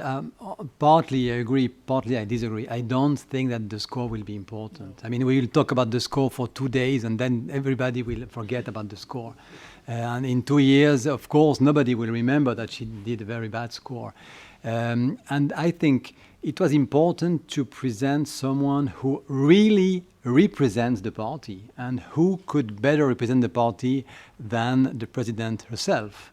I mean, in 2003, when the Swiss People's Party said, now we present Blocher, and if Blocher is not elected, we will quit the government, they make a very strong case. And Blocher was not president of the party, but he was certainly the charismatic leader of the party, the one that symbolizes, that represents the best the party. And in that sense, things change in Swiss politics. It's true that usually you would not elect members of parties that are too strong or too profiled, but in some cases it works. And I don't think it was a mistake to present Mrs. Ritz. I mean, everybody knew from the outset that the chances were very low, regardless of who was candidate. So there was kind of risk taken here. Yeah, and I guess they decided to rather profile the party to please the constituency rather than to please the parliament. And that's a choice. I mean, in the long term, perhaps that was the best choice. I don't know. The election now is going on for Simonetta Sommaruga, who is a socialist. and I guess we will have the results in a few moments. No problem. She will very probably go through. No problem on this side. What I suggest, perhaps, if you want to take a short coffee break, and we come back for the election in 10 minutes for the election, if it happens or not, before or after, it doesn't matter. But we come back and go on with this session and talk a little bit of the other members of the government, that you know them a little bit better and hope can be useful to you. So let's make a short break, and coffee and some croissants are in the back. D'avoir notre influence, d'avoir notre Thank pouvoir. Mais on a quand même entendu ce matin que tous les partis, même aussi les Verts, on constate que cette formule, elle sert à quand même avoir une stabilité dans notre système politique, que personne n'a envie de changer le système en un système d'opposition et de pouvoir dans un parti ou deux partis qui se réunissent vraiment comme ça. Et alors, la formule, elle doit s'adapter. Le temps a changé. On a vu des nouveaux partis arriver sur le plateau. On a vu des changements du rapport de force et qui doit aussi être pris en considération quand on parle de la formule magique. En parlant de Verts, Madame Wasserfallen, Pierre Nebel est aux côtés d'Adèle Torrance dans les couloirs du Palais. Oui, je suis dans la salle des pas perdus qui est noire de monde, vous pouvez le voir, tout plein d'élus, beaucoup de journalistes, et à côté de moi, Adèle Torrance. Adèle Torrance, comment ça s'est passé ce matin? Vous êtes levé très tôt, j'imagine, vous avez eu encore une séance de groupe, qu'est-ce que vous avez dit? Alors, c'est évidemment des propos qui sont confidentiels, ceux qui se disent pendant ces séances de groupe, mais je dirais d'un point de vue général, on a informé simplement tous ces nouveaux membres, puisque 2/3 du groupe est composé de nouveaux membres, de la manière dont les discussions et les votes allaient se faire ce matin. Donc des instructions très précises, comment écrire le nom sur le bulletin, ça vous avez encore dû leur apprendre? Non, quand même pas, mais disons simplement leur expliquer que ces tours, c'est quand même assez particulier. On élit le gouvernement tour à tour, en commençant par le plus ancien de ses représentants. Il y a parfois plusieurs tours qui sont nécessaires si un siège est contesté. On verra si c'est le cas aujourd'hui. D'autres fois, comme ça s'est déjà passé maintenant pour M. Maurer, le premier résultat est le bon et la personne est directement élue. Donc on a simplement expliqué tout cela aux membres du groupe qui sont pour beaucoup, encore une fois, des nouveaux membres. Alors, c'est une petite communauté humaine, un groupe au sein de la salle. L'ambiance ce matin, comment c'est? Confiant, résigné? Alors, on attend simplement de voir comment nos collègues parlementaires vont interpréter les résultats du 20 octobre en ce qui concerne la représentation des différents partis au gouvernement. C'est clair que ça a été reconnu assez largement que mathématiquement les Verts ont droit à un siège au gouvernement, mais on voit encore, et on l'a vu aussi lors de certains votes dans les deux chambres pendant le début de cette session, on voit encore que c'est difficile ici à Berne de tenir compte de la crise climatique. C'est difficile d'avoir des suites concrètes, des votes concrets, que ce soit sur des objets spécifiques ou pour la composition du gouvernement, positifs pour le climat et qui tiennent compte vraiment des aspirations des citoyennes et des citoyens qui ont dit très clairement le 20 octobre, nous voulons une meilleure protection du climat dans ce pays. Alors, il y a une question qui agite tous les journalistes. On sort les calculettes, on essaye de se dire combien de voix obtiendra Regularitz. Beaucoup, un peu le consensus, c'est 90 voix. En dessous de 90, ce sera une grosse déception. Ce sera une grosse déception pour vous? Alors c'est clair que les voix de la gauche, c'est un peu plus de 80 voix, donc le PS et les Verts. L'incertitude porte sur le nombre de voix que nous allons obtenir de la part du centre, des Verts libéraux, qui sont pourtant un parti qui devrait clairement défendre un gouvernement plus à même de lutter contre la crise climatique, mais aussi du PDC, qui a souvent tenu des propos au moins favorables au climat. C'est là qu'on attend de savoir combien de voix se dirigeront vers la candidature pour le climat. Et c'est là l'incertitude. Merci Adèle Torrance. Merci Pierre. Et c'est actuellement Simonetta Sommaruga qui est soumise au vote des parlementaires. On va en parler avec nos deux invités. Peut-être Linda, un petit bilan de son travail jusqu'ici à Simonetta Sommaruga. Oui, ben pour Simonetta Sommaruga, il faut se rappeler que l'histoire au Conseil fédéral, elle a commencé par une frustration, puisqu'elle elle a été placée dans un département dont elle ne voulait pas, justice et police. Elle a hérité du dossier de l'asile et donc elle s'est rapidement trouvée très exposée. Elle a été attaquée par une UDC au sommet de sa force de manière continue et puis elle a perdu au départ des votations populaires importantes. L'initiative sur le renvoi des criminels étrangers a été acceptée alors qu'elle venait tout juste d'entrer en fonction. L'initiative contre l'immigration de masse a été acceptée. Elle a perdu ce vote important. Elle a également perdu au niveau de l'initiative pour que les pédophiles ne travaillent plus avec des enfants. Donc son début de mandat a été très compliqué. Ça ne s'est pas arrangé en 2015 lors de sa première présidence de la Confédération parce que 2015 c'était l'année de la grande crise migratoire européenne et c'était aussi une année électorale en Suisse et donc elle a été fustigée par l'UDC qui dénonçait le chaos de l'asile.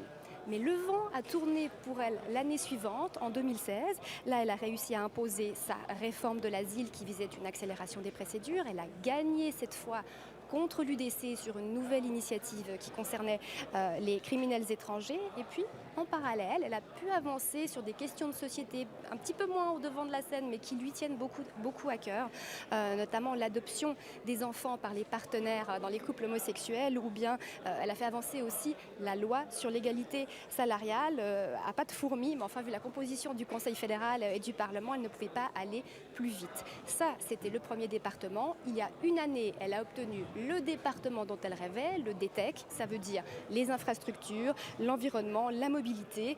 Et là, eh bien, depuis, on la sent beaucoup plus présente, beaucoup plus investie, beaucoup moins timorée finalement. On l'a vu par exemple se mêler aux manifestants de la grève du climat et puis elle a aussi fait adopter l'objectif zéro carbone pour 2050 par le Conseil fédéral. Cette fois, elle a vraiment le vent dans le dos, mais c'est encore un petit peu tôt pour dire à quel point elle va se révéler ou non dans ce département. Flavia Valserfalen, c'est bien d'être au DTEC, elle a toujours voulu, tant mieux pour elle. En plus, elle arrive à un moment où le climat est vraiment une préoccupation majeure des Suisses, mais maintenant il va falloir faire passer des mesures parfois compliquées pour le confort des Suisses et pour le porte-monnaie des Suisses. Ça ne va pas être si simple que ça. Oui, mais je pense que Simonetta Sommaruga, elle a vraiment montré que déjà, elle sait travailler, elle sait bouger les choses. Elle est arrivée au DTEC, elle a tout de suite aussi réalisé les défis et puis aussi l'atout par exemple que la Suisse est là dans le transport ferroviaire de marchandises. Elle a présenté un paquet pour renforcer ce transport sur les rails. Elle a renforcé les objectifs climatiques, donc elle a vraiment déjà donné une nouvelle ère au DTEC. Et comme on a entendu tout à l'heure, c'est une femme qui est à l'écoute des jeunes. Elle était à la manifestation pour le climat, elle était à la grève féministe, elle a discuté avec les femmes, c'est une chose qui lui tient beaucoup à cœur, aussi la situation de la femme, de l'égalité. Alors, on la sent dans la rue, mais aussi dans son département. Pierre-André Page, votre parti l'UDC n'a pas du tout été tendre avec Simonetta Sommaruga à l'époque où elle était à la tête du département de justice et police. Ça se calme un peu maintenant qu'elle est au DTEC. Vous pensez, comme Flavia Valserfalen, qu'elle arrivera à faire avancer les choses ? J'espère. Nous sommes très déçus de ce qu'elle a fait au département de la sécurité. C'est vrai qu'on avait... Madame Valserfalen dit qu'elle était à l'écoute des populations et là, malheureusement, elle n'a pas écouté la population qui voulait plus de sécurité, qui voulait moins d'immigration. Et là, c'était vraiment une déception de notre part. Maintenant qu'elle est au DTEC, je suis à la commission de l'énergie, l'aménagement et de l'environnement. On a refusé l'entrée en matière de la LAT 2 parce que finalement, elle n'a pas mis en place, enfin, c'est pas elle, c'est sa prédécesseur, mais tous les éléments que nous souhaitions, notamment tout ce qui est hors zone. Et là, c'était important de refuser et qu'elle arrive avec un paquet et les souhaits des gens et des agriculteurs qui sont hors zone pour avoir une loi sur l'aménagement du territoire qui tient la route. Et concernant la loi sur le CO2, alors elle va mettre en place des grandes taxes. C'est là l'écoute des gens. Maintenant, ils ont manifesté parce qu'ils voulaient des taxes et ça va coûter très cher à la population. Et là, je me réjouis d'avoir le résultat des votes lorsqu'on fera le référendum contre la loi sur le CO2. Monsieur Page, Madame Valserfalen, vous pourrez retourner dans la salle. On y retourne aussi, nous, avec Stéphane Delery et David Berger. Merci à vous deux. Oui, parce que les scrutateurs reviennent, le petit rituel se poursuit, les scrutateurs reviennent avec les résultats. Isabelle Moret a déjà les résultats. Oui, elle a déjà les résultats, elle s'apprête à les dire. C'est donc l'élection, rappelons-le, de Simonetta Sommaruga et la clochette. On écoute Isabelle Moret qui préside cette Assemblée fédérale.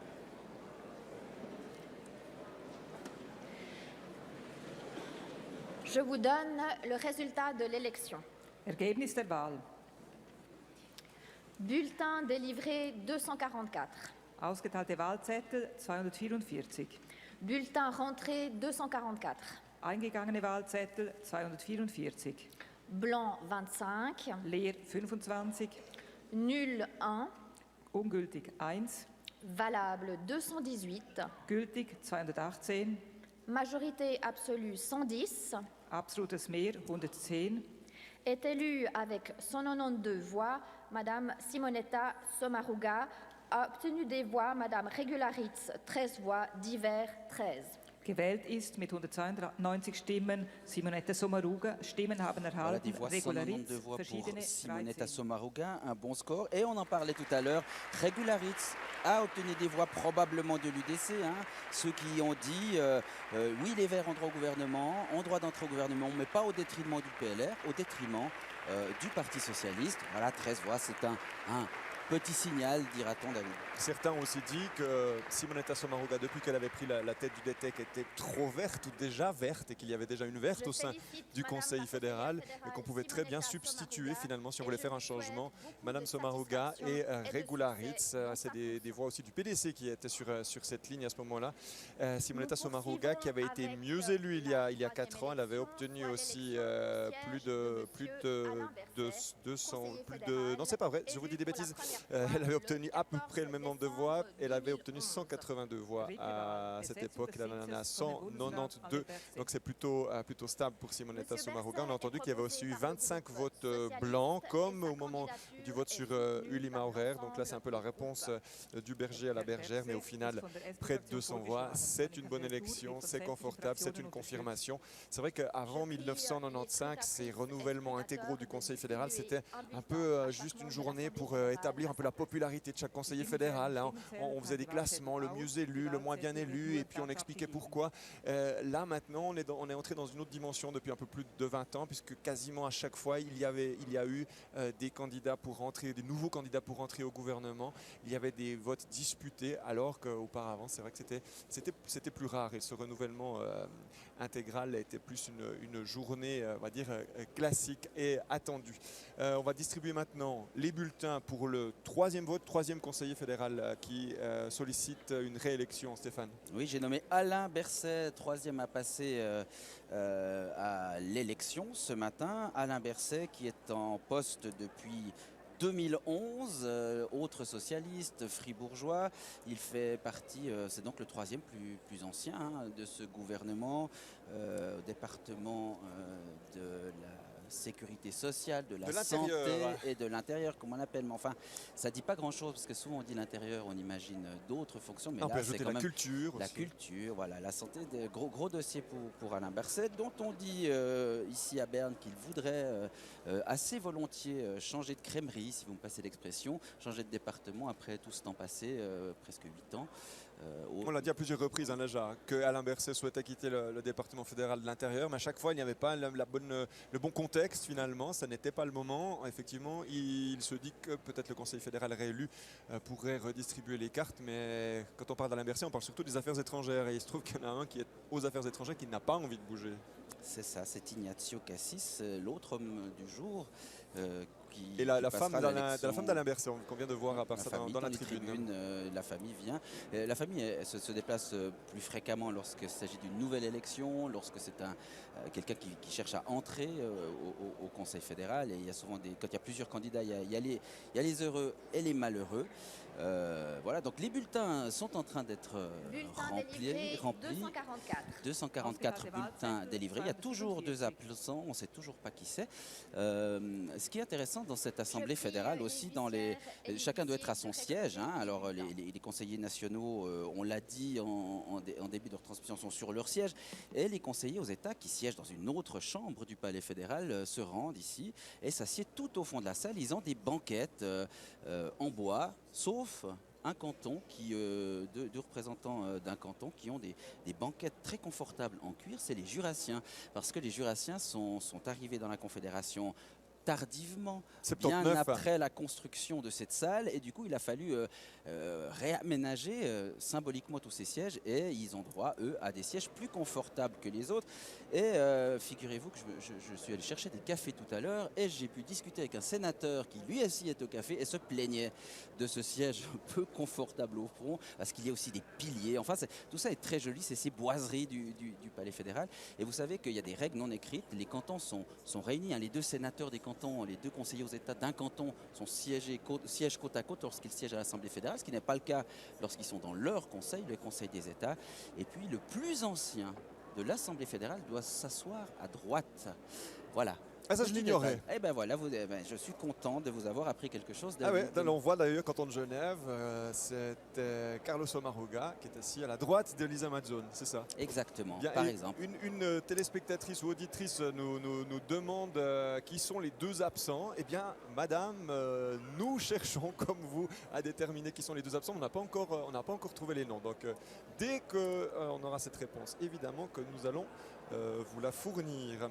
246, on a dit, élus. C'est pas depuis très longtemps que les chambres fédérales réunies comptent 246 sièges stables. Hein. Vous savez que ça fait à peine une quarantaine d'années qu'on est resté à ce nombre fixe, 200 conseillers nationaux et 46 conseillers aux États. Auparavant, eh bien, cela évoluait selon la démographie dans le pays. C'est à signaler, et on va retourner gentiment au plateau puisque les élus ont voté. Ils peuvent maintenant donc quitter leur place en attendant qu'on décompte les voix de cette troisième élection, celle qui devrait mener Alain Berset à une réélection. Magdalena Martoullo-Blocher a voté. À vous, Romaine Morard. Avec nous, Mathias Reynard, conseiller national socialiste valaisan. On va peut-être dire un mot, avant de parler d'Alain Berset, on va peut-être dire un mot sur le score de Simonetta Sommaruga, votre conseillère fédérale, avec vous, Linda Bourget.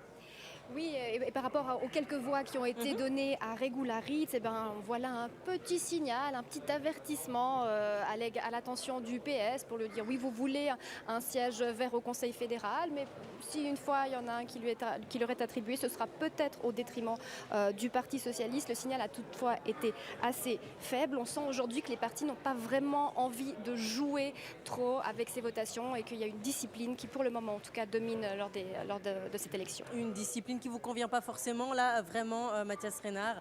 La concordance, la stabilité, c'est le mot d'ordre qui a l'air d'être suivi dans cette salle ce matin. Oui, absolument, mais c'est sans surprise. C'est un souci de suivre la stabilité des institutions. Et puis, oui, les scores très impressionnants montrent qu'en gros, tout parti confondu, les gens réélisent les gens en place. C'est ce à quoi on s'attendait.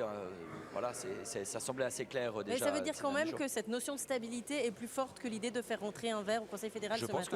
Je pense que oui. Philippe Nantermo est avec nous aussi. Bonjour Monsieur Nantermo. Bonjour. On va venir sur Alain Berset tout à l'heure avec vous. On entend beaucoup de choses, beaucoup de définitions différentes de la concordance, de la formule magique dans cette salle ce matin. Vous au PLR, pour justifier vos deux sièges, vous avez dû aller chercher dans les cantons, dans les communes, dans les gouvernements cantonaux pour justifier ces deux sièges, sinon ça ne le fait plus. Bon, je ne crois pas qu'on puisse dire que les cantons ou les communes sont des arguments qui ne pèsent pas dans un pays comme la Suisse. On a aussi des arguments ici à Berne. Il faut savoir que l'élection se fait à la majorité au Conseil fédéral. Il ne suffit pas d'avoir 10, 13 ou même 20% pour obtenir un siège au Conseil fédéral. C'est une concordance, c'est une cohésion qui se fait entre plusieurs partis. Et il se trouve qu'il y a 4 partis gouvernementaux qui se sont mis d'accord pour avoir une représentation comme elle est aujourd'hui au Conseil fédéral. Et nous verrons ce matin si elle est maintenue en l'état. Je rappelle quand même que cela représente à peu près 70% de la population suisse. C'est une représentation qu'à peu près aucun gouvernement en Europe atteint lorsqu'il représente la population. Mais qui est moins que 82 s'il y avait un vert. C'est moins que 100% aussi si on mettait 9 partis et qu'on représentait tous les groupes. Mais c'est une représentation qui a permis quand même à la Suisse de bien fonctionner ces dernières années. C'est une stabilité que nous apprécions et c'est une stabilité qui finalement a été appliquée depuis des décennies puisque les modifications de la formule magique l'ont été systématiquement après des évolutions qui se sont faites à long terme et pas sur une seule élection. On parle d'Alain Berset parce que lui aussi doit être réélu après Simonetta Sommaruga. 8 ans à la tête du DFI. On sait, c'est pas tellement mystérieux chez lui, qu'il il a envie de changer de crèmerie, comme disait Stéphane Delery tout à l'heure. Et c'est vrai qu'après 8 ans dans un département, on aimerait bien changer. Sauf que si rien ne bouge au Conseil fédéral, Mathias Renard, il aura de la peine à le faire. Ça, c'est pas aussi une preuve que ce système est un petit peu quand même sclérosé. On a de la peine à bouger, à changer. Bon, je pense qu'on doit revoir le système. Moi, je suis favorable à une élection avec 9 conseillers fédéraux, en intégrant davantage comme ça les différents partis, les différentes régions. Mais ce n'est pas le débat aujourd'hui. Là, on est vraiment dans l'élection de ces 7 conseillers fédéraux. Pour Alain Berset, on a souvent dit qu'il voulait changer. En fait, il a déjà eu des occasions de changer, il ne l'a pas fait. Parce que c'est quelqu'un qui aime aussi là où les décisions fortes se prennent. C'est un département mammouth, c'est un département très important où il y a non seulement les questions de santé, les questions de social et de retraite, mais aussi les questions d'égalité femmes-hommes ou encore de culture. Et c'est tous des dossiers où il est extrêmement engagé. Et voilà, je pense il faut durer en politique pour pouvoir marquer, pour pouvoir mettre son empreinte. Et c'est ce qu'il fait depuis 8 ans maintenant. Il met son empreinte, Alain Berset, ou il s'essouffle dans son département, Philippe Nantermo? J'espère. Les conseillers fédéraux sont quand même élus pas seulement pour être des hauts fonctionnaires, mais aussi des politiciens.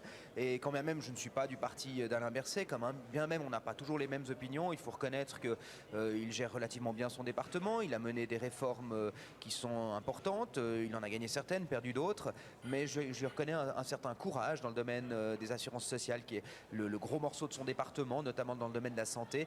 Et il tente autant que faire se peut d'essayer de corriger les défauts du système, notamment sur les questions de coût de la santé. Votre ancien conseiller fédéral, il n'avait pas fait long feu dans ce même département avant de partir aux affaires étrangères. C'est quoi le bon système? C'est rester pour pouvoir marquer de son empreinte, de sa patte? Alors ça, il n'appartient pas du tout à moi de le décider. Et je crois qu'il y a une séparation des pouvoirs en Suisse qu'on doit respecter. Nous élisons les conseillers fédéraux, mais ils choisissent entre eux la répartition des départements. Et je pense que si nous commençons, nous, au Parlement, à nous impliquer dans la répartition entre les conseillers fédéraux des départements, nous outrepassons nos droits et nos obligations. Et ce serait très malvenu. Mais c'est quand même intéressant, parce qu'ils sont un petit peu intouchables, comme nous le disait Vincent Bourquin en début d'émission, les conseillers fédéraux. Quand ils sont élus, eh bien, il n'y a pas de limite de mandat. Quand ils sont élus, on est prié de ne pas contester leur siège, et puis on est prié de ne pas se demander s'il doit changer de département ou pas. Mais vous savez, c'est la force de la Suisse. Les conseillers fédéraux sont intouchables par le Parlement, on ne peut pas les destituer. Et l'inverse est aussi vrai, les parlementaires sont intouchables par le Conseil fédéral. Il n'y a pas de dissolution de l'Assemblée qui existe comme ailleurs. Et c'est ça, ce rapport entre les pouvoirs qui fait aussi notre stabilité et notre force. C'est bien ça, Mathias Renard, vous êtes d'accord avec Philippe Nantermo? Oui, je suis complètement d'accord avec Philippe Nantermo. Alors effectivement, ce n'est pas la politique la plus passionnante, il n'y a pas forcément de grands changements, mais c'est aussi ce qui permet d'avoir une stabilité. Puis il y a un profond respect. On voit le respect de Philippe Nantermo pour Alain Berset. Si on m'avait invité pour aller parler d'un conseiller fédéral d'un autre parti, je pense que j'aurais eu le même respect parce qu'on est habitué à travailler ensemble. Vous voulez chasser Ignacio Cassis, pardon. Personnellement, j'ai rien contre Ignacio Cassis et j'ai travaillé avec lui sur plusieurs dossiers de façon régulière. Donc il y a ce respect des institutions, ce respect du travail, et on est amené à travailler régulièrement ensemble. Moi, je suis très heureux d'avoir Alain Berset dans ce département parce que je suis dans la commission qui s'occupe des questions de culture, d'égalité et de politique familiale. Donc évidemment, de pouvoir travailler de façon régulière sur ces dossiers avec un conseiller fédéral du même parti, c'est évidemment un avantage. Mais je suis quand même un petit peu étonnée de votre discours parce que vous faites quand même partie d'un parti qui vient de dire la formule magique, ça va plus. Les conseillers fédéraux, quand ils dysfonctionnent, on ne les réélit pas. Et là, vous dites non, les institutions, il ne faut pas les toucher. Je suis très respectueux. Vous n'êtes pas d'accord avec ce que fait votre parti sur ce coup-là? J'ai un avis un peu plus nuancé, on va dire, sur cette question, tout à fait. Puis je ne pense pas qu'il y a de dysfonctionnement grave. Par contre, je m'oppose évidemment à certaines dérives en termes de politique étrangère qu'on a pu voir. Mais globalement, j'ai une position qui est beaucoup plus nuancée que ce qui a été dit, oui, tout à fait. Muriel Balamand, vous aviez, je crois, quelque chose à nous rapporter. Hein. Oui, je vous propose de revenir sur l'élection de Mme Sommaruga. On a ces 13 voix qui sont allées à Regularitz, et on aurait pu penser volontiers que ces 13 voix venaient de l'UDC parce que l'UDC disait que Sommaruga, que Mme Sommaruga pourrait laisser sa place peut-être à Regularitz. Or, il se trouve qu'à l'UDC, on m'assure qu'il y a eu un vote compact pour Mme Sommaruga et que ces 13 voix en fait viendraient des Verts pour lancer en fait leur candidate, la mettre en piste avant l'élection de M. Cassis. Donc c'est aussi diviser pour mieux régner. Hein. On a une façon pour l'UDC de mettre la division dans la gauche entre les Verts et le Parti Parti socialiste, et comme c'est un bulletin secret, eh bien ce sera difficile de vérifier. Bon, effectivement, Muriel, on n'en saura rien, c'est de bonne guerre. Philippe Nantermo, c'est votre conseiller fédéral dont on parlait avec Mathias Renard tout à l'heure qui est visé, Ignazio Cassis, mais on l'a vu, le côté quand même tessinois a joué un rôle très fort, en tout cas dans les prises de parole du début de séance. J'espère bien. Il y a une seule disposition dans la Constitution sur l'élection du Conseil fédéral qui oriente un petit peu notre choix, c'est que nous devons respecter les minorités linguistiques du pays. Et on vient d'élire un Tessinois pour la première fois depuis une vingtaine d'années. L'éjecter après 2 ans serait faire peu de cas de cette disposition constitutionnelle, surtout pour le remplacer par une représentante d'un même canton qu'une autre conseillère fédérale. Alors évidemment, la question de son appartenance linguistique joue un rôle et c'est normal. Pierre Nebel est avec Roger Koppel dans les couloirs du Palais, dans les pas perdus. Oui, je suis avec Roger Koppel. Roger Koppel, c'est très intéressant. Je vous arrache un plateau de Télé de Zurich. Alors, on a vu ce score pour Simonetta Sommaruga, un peu moins bien qu'Uli Maurer et surtout 13 voix pour Regularitz. Ça donne un peu l'impression qu'un certain nombre d'UDC, peut-être vous, ont préféré voter pour Regularitz que pour Simonetta Sommaruga. Vous ne l'avez pas tellement dans votre cœur, hein. Non, mais j'ai voté pour Simonetta Sommaruga parce que je suis pour la concordance. Ça veut dire que je ne suis pas pour la politique de Mme Sommaruga, mais elle représente... Vous avez été très dur envers elle, hein, dans vos éditos. Oui, pas dur, mais je dirais réalistique. Hein. Oui, je pense que sa politique n'est pas juste, mais j'ai voté pour Mme Sommaruga. Alors, comment expliquer que, alors qu'il s'agit d'élire Simonetta Sommaruga, 13 voix ont été pour Regularitz? Oui, je pense que c'est la raison pour ça, c'est que Mme Ritz et Mme Sommaruga, ils sont politiquement presque identiques. Et ça, c'est un peu l'absurdité de cette candidature de Mme Ritz, parce qu'elle est la même femme que Mme Sommaruga, elle est de Berne, même âge, même politique, un peu plus extrême. Et ça, c'est pas juste. C'est une candidature faute, je dirais, pas un choix très bon. Est-ce que c'est pas le signe qu'au sein de l'UDC, un certain nombre de personnes aimeraient donner un des 2 sièges socialistes, celui de Mme Sommaruga, à Mme Ritz au vert? Je ne sais pas, peut-être la logique est de dire oui, vous prenez Sommaruga ou Ritz, ça c'est la même chose. Il faut que je vous laisse. Apparemment, ça recommence en salle. Au revoir, M. Koppel. Commence, on va voir le résultat, c'est à vous les garçons. Ça recommence en salle parce que Mme Graf-Litscher, la présidente des scrutateurs, vient apporter le fameux billet sur lequel figure le score du Conseil fédéral sortant socialiste fribourgeois Alain Berset, un score qui sera donné par Isabelle Moret sous les yeux de la famille d'Alain Berset présente dans les tribunes. Alain Berset qui devrait lui aussi être réélu. On verra s'il y aura le même petit nombre de voix pour un vert ou des divers ou peut-être ces fameux bulletins blancs. On écoute Isabelle Moret. On va l'annoncer tout de suite. Je vous donne le résultat de l'élection. Ergebnis der Wahl. Bulletin délivré 244. Ausgeteilte Wahlzettel 244. Bulletin rentré 244. Eingegangene Wahlzettel 244. Blanc 14. Leer 14. Nul aucun. Ungültig 0. Valable 230. Gültig 230. Majorité absolue 116. Absolutes Mehr 116. Est élu avec 214 voix, M. Alain Berset, divers 16. Gewählt ist mit 214 Stimmen Alain Berset, verschiedene 16.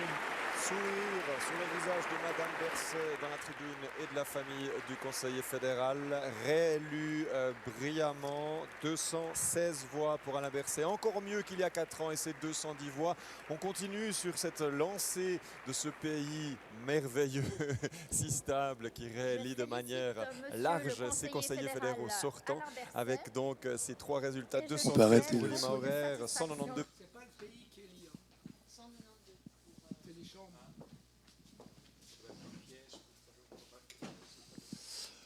Okay, so we are back. Mr. Alain Berset, the Minister Alain Berset, just was elected with 213 or 14 votes. Yes, one more voice than Uli Maurer, so very good score too, which means that for the moment nothing changes. So I want to give the opportunity to the audience also to ask questions. Michael Mack. Pierre, the question I wanted to Yeah. not to derail the conversation away from these elections, but for someone as a foreigner, I've lived here for 36 years, but I'm not Swiss, I haven't gone through that process yet. Maybe there's still time. But just to explain to the foreigners the fine line, the difficulties of pursuing a foreign policy if you're a non-aligned, neutral country, apart from the European debate with Brussels that's going on. But what really are the issues that the Federal Council, that the Minister in charge of Foreign Affairs has to look at for a country which essentially, to me, is the quintessential soft power country? What goes on, if you like, below the waterline that we're not aware of in guiding a foreign policy of a neutral, non-aligned country like Switzerland? That's my question. Who wants to start? I think the question goes to the experts. Or you're an expert too. But I mean, no, let's start with you. No, I can try an answer. I think there is two big issue for the foreign policy in Switzerland. First, as we mentioned, the Swiss foreign policy has always had this tradition of helping its entrepreneurs to be helping the business to grow in Switzerland. That's one side, and it's a common policy of all the countries of the world. Second side of the task of a foreign minister is to give a meaning to what we call bons offices and to our neutrality. Neutrality was evident during until '89 with the two blocks. Now we have to give sense to give a meaning to what neutrality means. Sweden, Austria has no more. Is less neutral than Switzerland. Switzerland has always claimed to be at the forefront of neutrality, and the goal of a foreign minister is to demonstrate that Switzerland, with its neutrality, can help in the world. We have mentioned that Switzerland is still very active in Iran. We are active also apparently in Venezuela. So that's the main point, and that's the goal of a foreign minister, is to basically to demonstrate that Switzerland has still a role to play in the international community, and that its neutrality makes sense. Alors, Jean Rossio? Yeah, I share part of your intervention. I think that the most important thing for Switzerland is to defend multilateralism, because Switzerland is nothing without, and Geneva is nothing without the United Nations and all the agencies.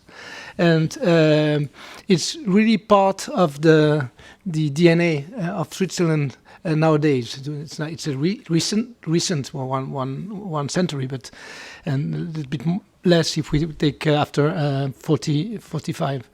But it's really important, and I'm almost sure that without that, the policy of bons offices would be very difficult to implement. So first of all is to defend the international Geneva as the place for multilateralism. Thank you, Seni. On multilateralism, yes, international Geneva is very important, it's critical. But for a small country like Switzerland, multilateralism makes sense. Defending multilateralism makes sense. I mean, we are a small country. We cannot have a foreign policy like a large country like the US or even France.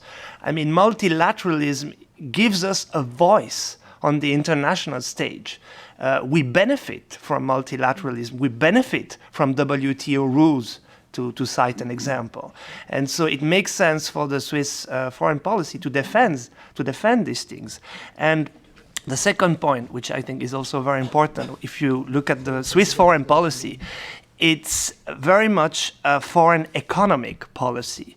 If you look at relations with Europe, our main interest is to access the internal market. I mean, this is what we try to do also with the institutional agreement, to stabilize our access to the internal market. And this is a lot of the activities that Mr. Cassis do. He goes abroad, he tries to open new market, to conclude new trade agreements, think about what's happening with the US right now, think about what happened with China a couple of years ago. This is a huge chunk of the Swiss foreign policy. So close link between foreign affairs and economical yes. policy. Traditionally, yes. Mr. Scarini? Yes, perhaps as a complement, I think you need to take into account an additional specificity of the Swiss political system, direct democracy. I mean, you cannot compare the situation of a foreign affairs minister in Switzerland with one of another country, because in no country around in the world direct democracy is so important, not only on domestic policy, but also on foreign policy.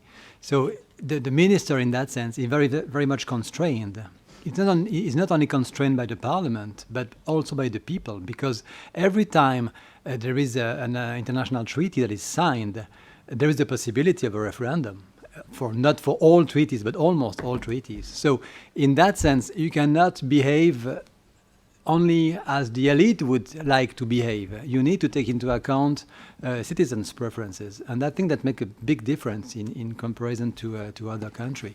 If you add the point that with globalization and with the internationalization of domestic politics, an increasing number of issues that were domestic in nature in the past have become internationalized.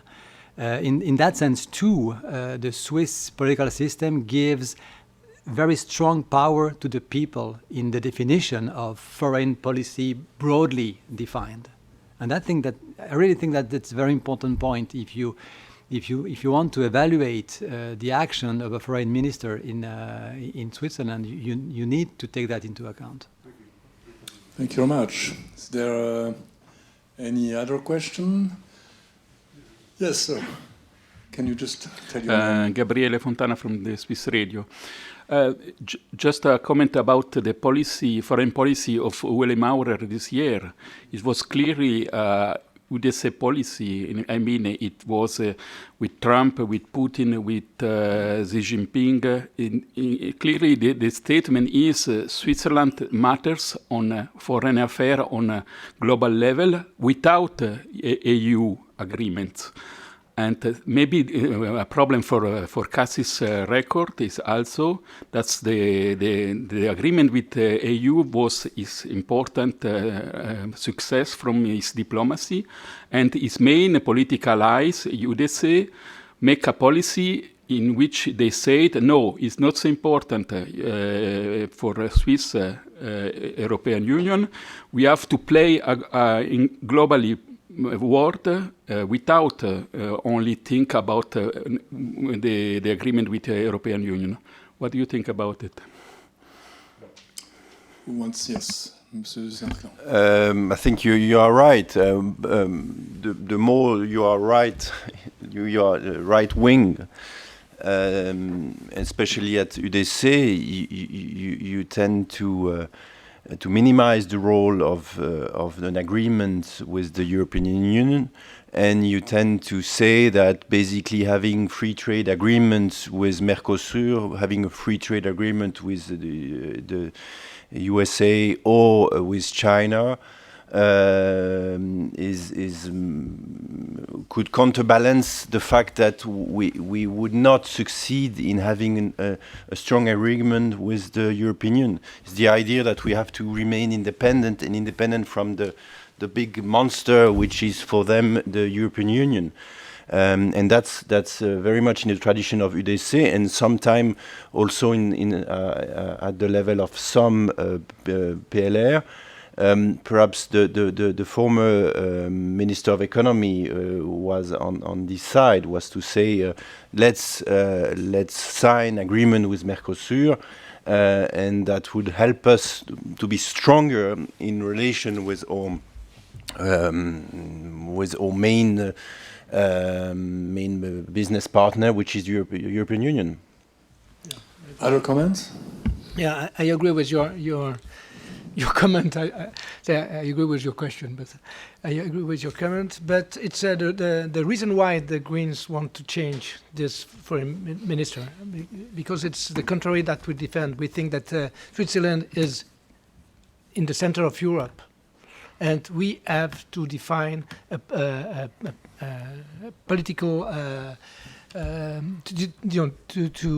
to have a European policy which includes Switzerland, and the position of the Swiss Greens are exactly the same that the European Greens. I was for 12 years representative of the Swiss Greens to the European Greens Party, and we have the same, really the same political views on regionalism, decentralization, on the policy of migrations, on the policy on environment and everything. I think it's very important that Switzerland will be included in the logic of European construction. Thank you. But do you think that trying to have bilateral deals, contract with other states, non-European states, would allow Switzerland to have economical success even without bilateral relations with European Union? Is my question clear, Mr. Sciarrini? Yeah, your question is very clear, and I don't think even if Switzerland signs lots of contracts with all countries all over the world, it will not change the geographical situation of Switzerland. We are located in the middle of Europe, and the European Union will remain our first economic partner by far. So, I mean, we can do everything we want, but the situation will not change. We need a contract with the European Union, otherwise we are on the bad side. No, I agree totally. Just to give you a number, we trade as much with Baden-Württemberg, so like a region in Germany, southern region in Germany, as we do with China, just to give you an example. So we are in the center of Europe. Our main trade partners are Germany, France, Italy. This will remain so for the next generations. So indeed, we have to find a solution with the European Union. The path that we have now, I think, is unsustainable. And one of the big things which are going to happen in 2020 is going to happen with the European Union. Namely, are we going to conclude this institutional agreement that we have been negotiating for years and years, or is there another way? And this is also a question not only for the Swiss People's Party, but also for the left. Because now if you look at what political party is supporting this very critical treaty, it's only the liberals, the Green Liberals, and that's it. The other parties are saying yes but or no but, and this is the most important thing right now. One more point. I think that. No, the liberals. Yes, thank you. I think that the free trade agreements are really a problem on the point of view of the green politics and the climate politics. It's very bad, and so I think that we have to change our views on these points. And the Greens, for the Greens, it's very important to relocalize the economy. And I think the first relocalization is in Switzerland, and the second one is in Europe. And as you say, the main partner is Germany since decades, and it cannot change. And we have to facilitate this situation, and to. I'm not sure that the moment is to go further in the political construction of Europe. We have not the means for the political means for that. But at the economical point of view, I think it's very important to stop the free trade the free trade agreements. Yeah. One more take on Europe, and then we're going to go back to the Federal Council. No, I just wanted to react to Mr. Jean Rossiau's statement. That's very interesting, actually. It's nowadays you have UDC and the left who are joining, who are creating an alliance against free trade in a way. Against the fact that Switzerland shall remain a country which is open to the world, and that the free trade agreements are important, and it has an impact on the bilateral agreement that we try to negotiate, and that's quite new actually. The Parti Socialiste as well as les Verts are now parties that are not in favor of the new bilateral agreement, the one who is on the table, and the one we will not be able to renegotiate, because that's an illusion. And that makes the debate on this subject very difficult, because with this alliance, the opposition is quite strong.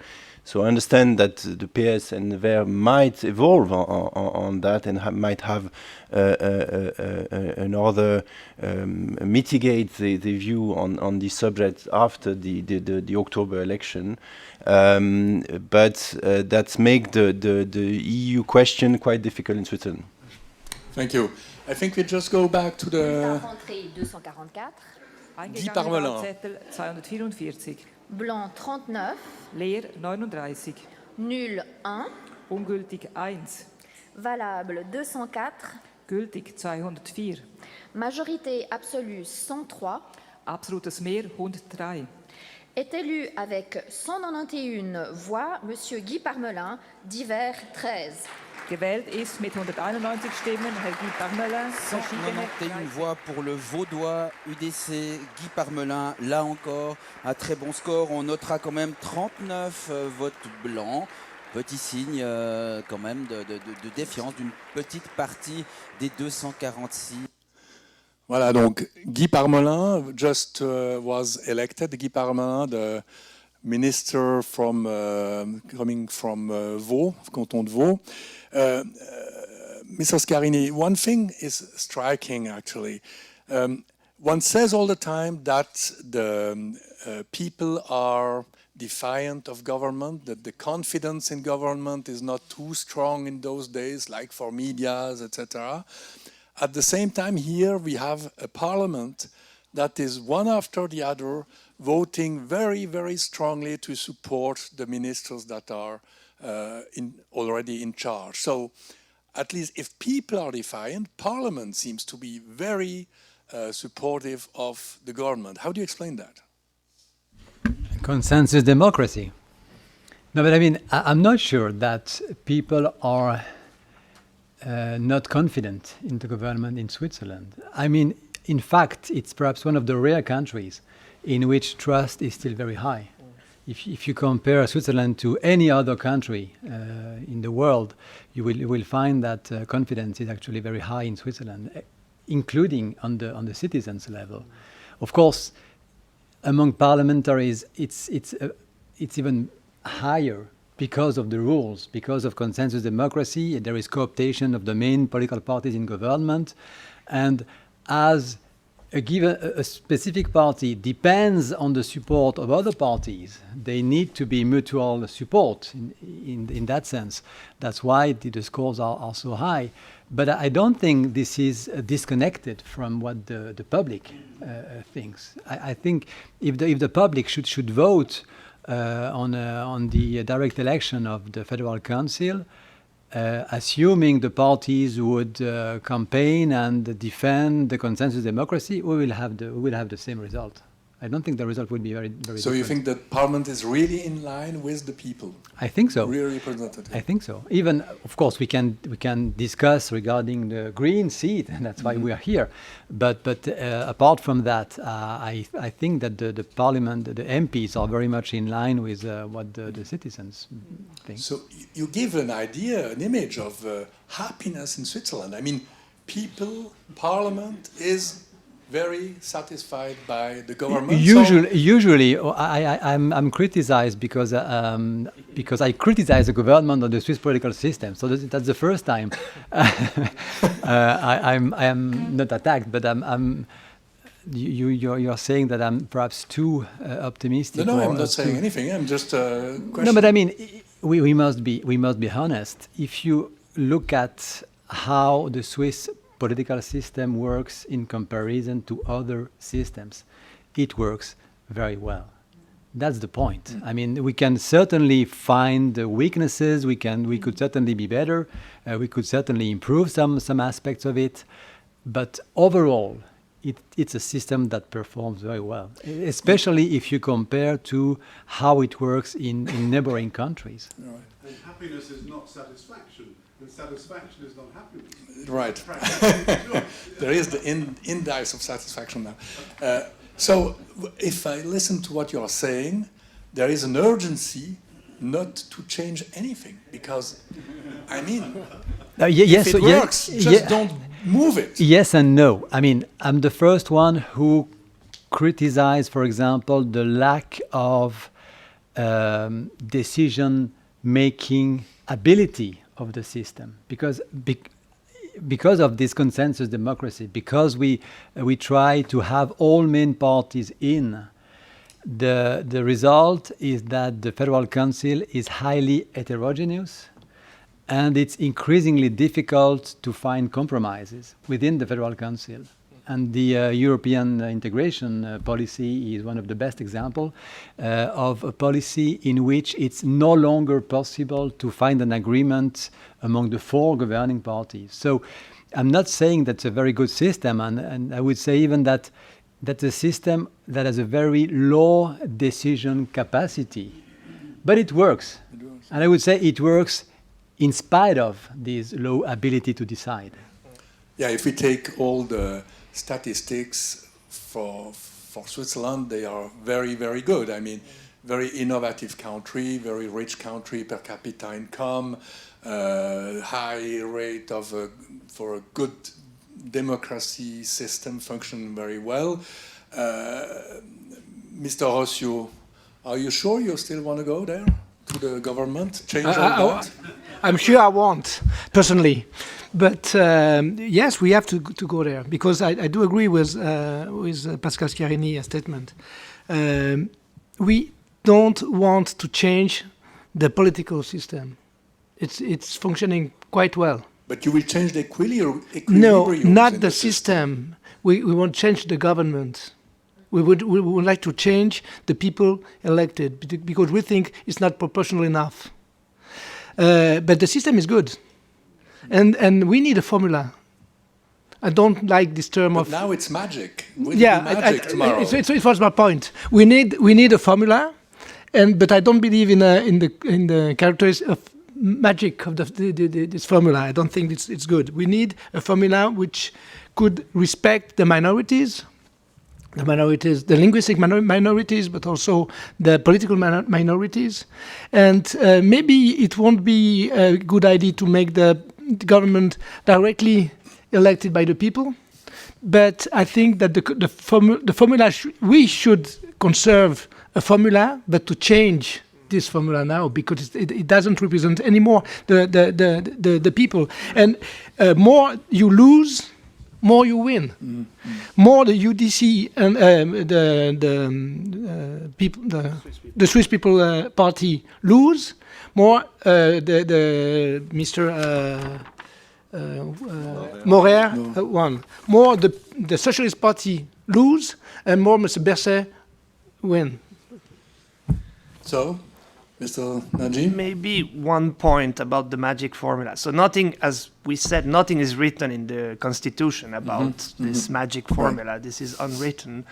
But there is still one thing within the constitution which I think is important, which is the fact that the Federal Council has to be representative of all regions in Switzerland. This is written in the constitution. And by attacking Mr. Cassis, so the Tessin, the Italian-speaking parts, you're a little bit in a breach when it comes to this need written in the constitution to represent all the different regions in Switzerland. And also, by the way, this is also a mistake with the Ritz candidacy, because she comes from Bern, and there is already someone from Bern within the Federal Council, Simonetta Sommaruga. So I think we should this is my personal view, I think we should pay attention to the constitution, what's written inside, and what's written inside is very clear. All regions in Switzerland should be represented in the Federal Council. Right, very interesting point. And this comes up at every election. How do we do that all regions in Switzerland are represented, especially also for us, the French-speaking part? Should there be 1, 2 ministers? So this belongs really to the equation of the Swiss Federal Council. Mr. Scarini, the fact that Mr. Cassis, only Italian-speaking minister today, could be pushed out, would that change the rules?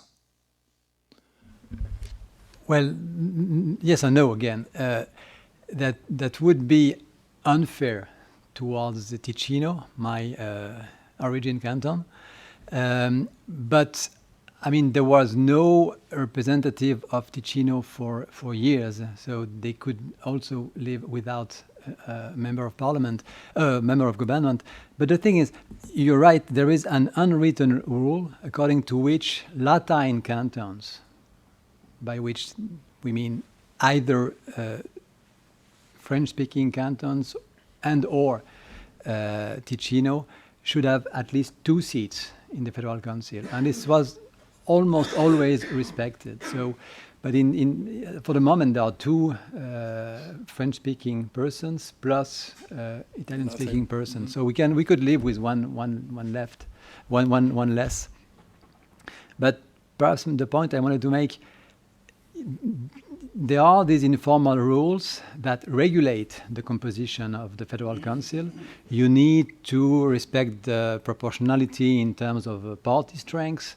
You need to respect the various regions. You need now to respect gender. You need to have not 50%, but almost 50% of women. But that's only part of the equation. That's only what I call the arithmetic concordance or consensus. That is, you simply design the government. That's only the past.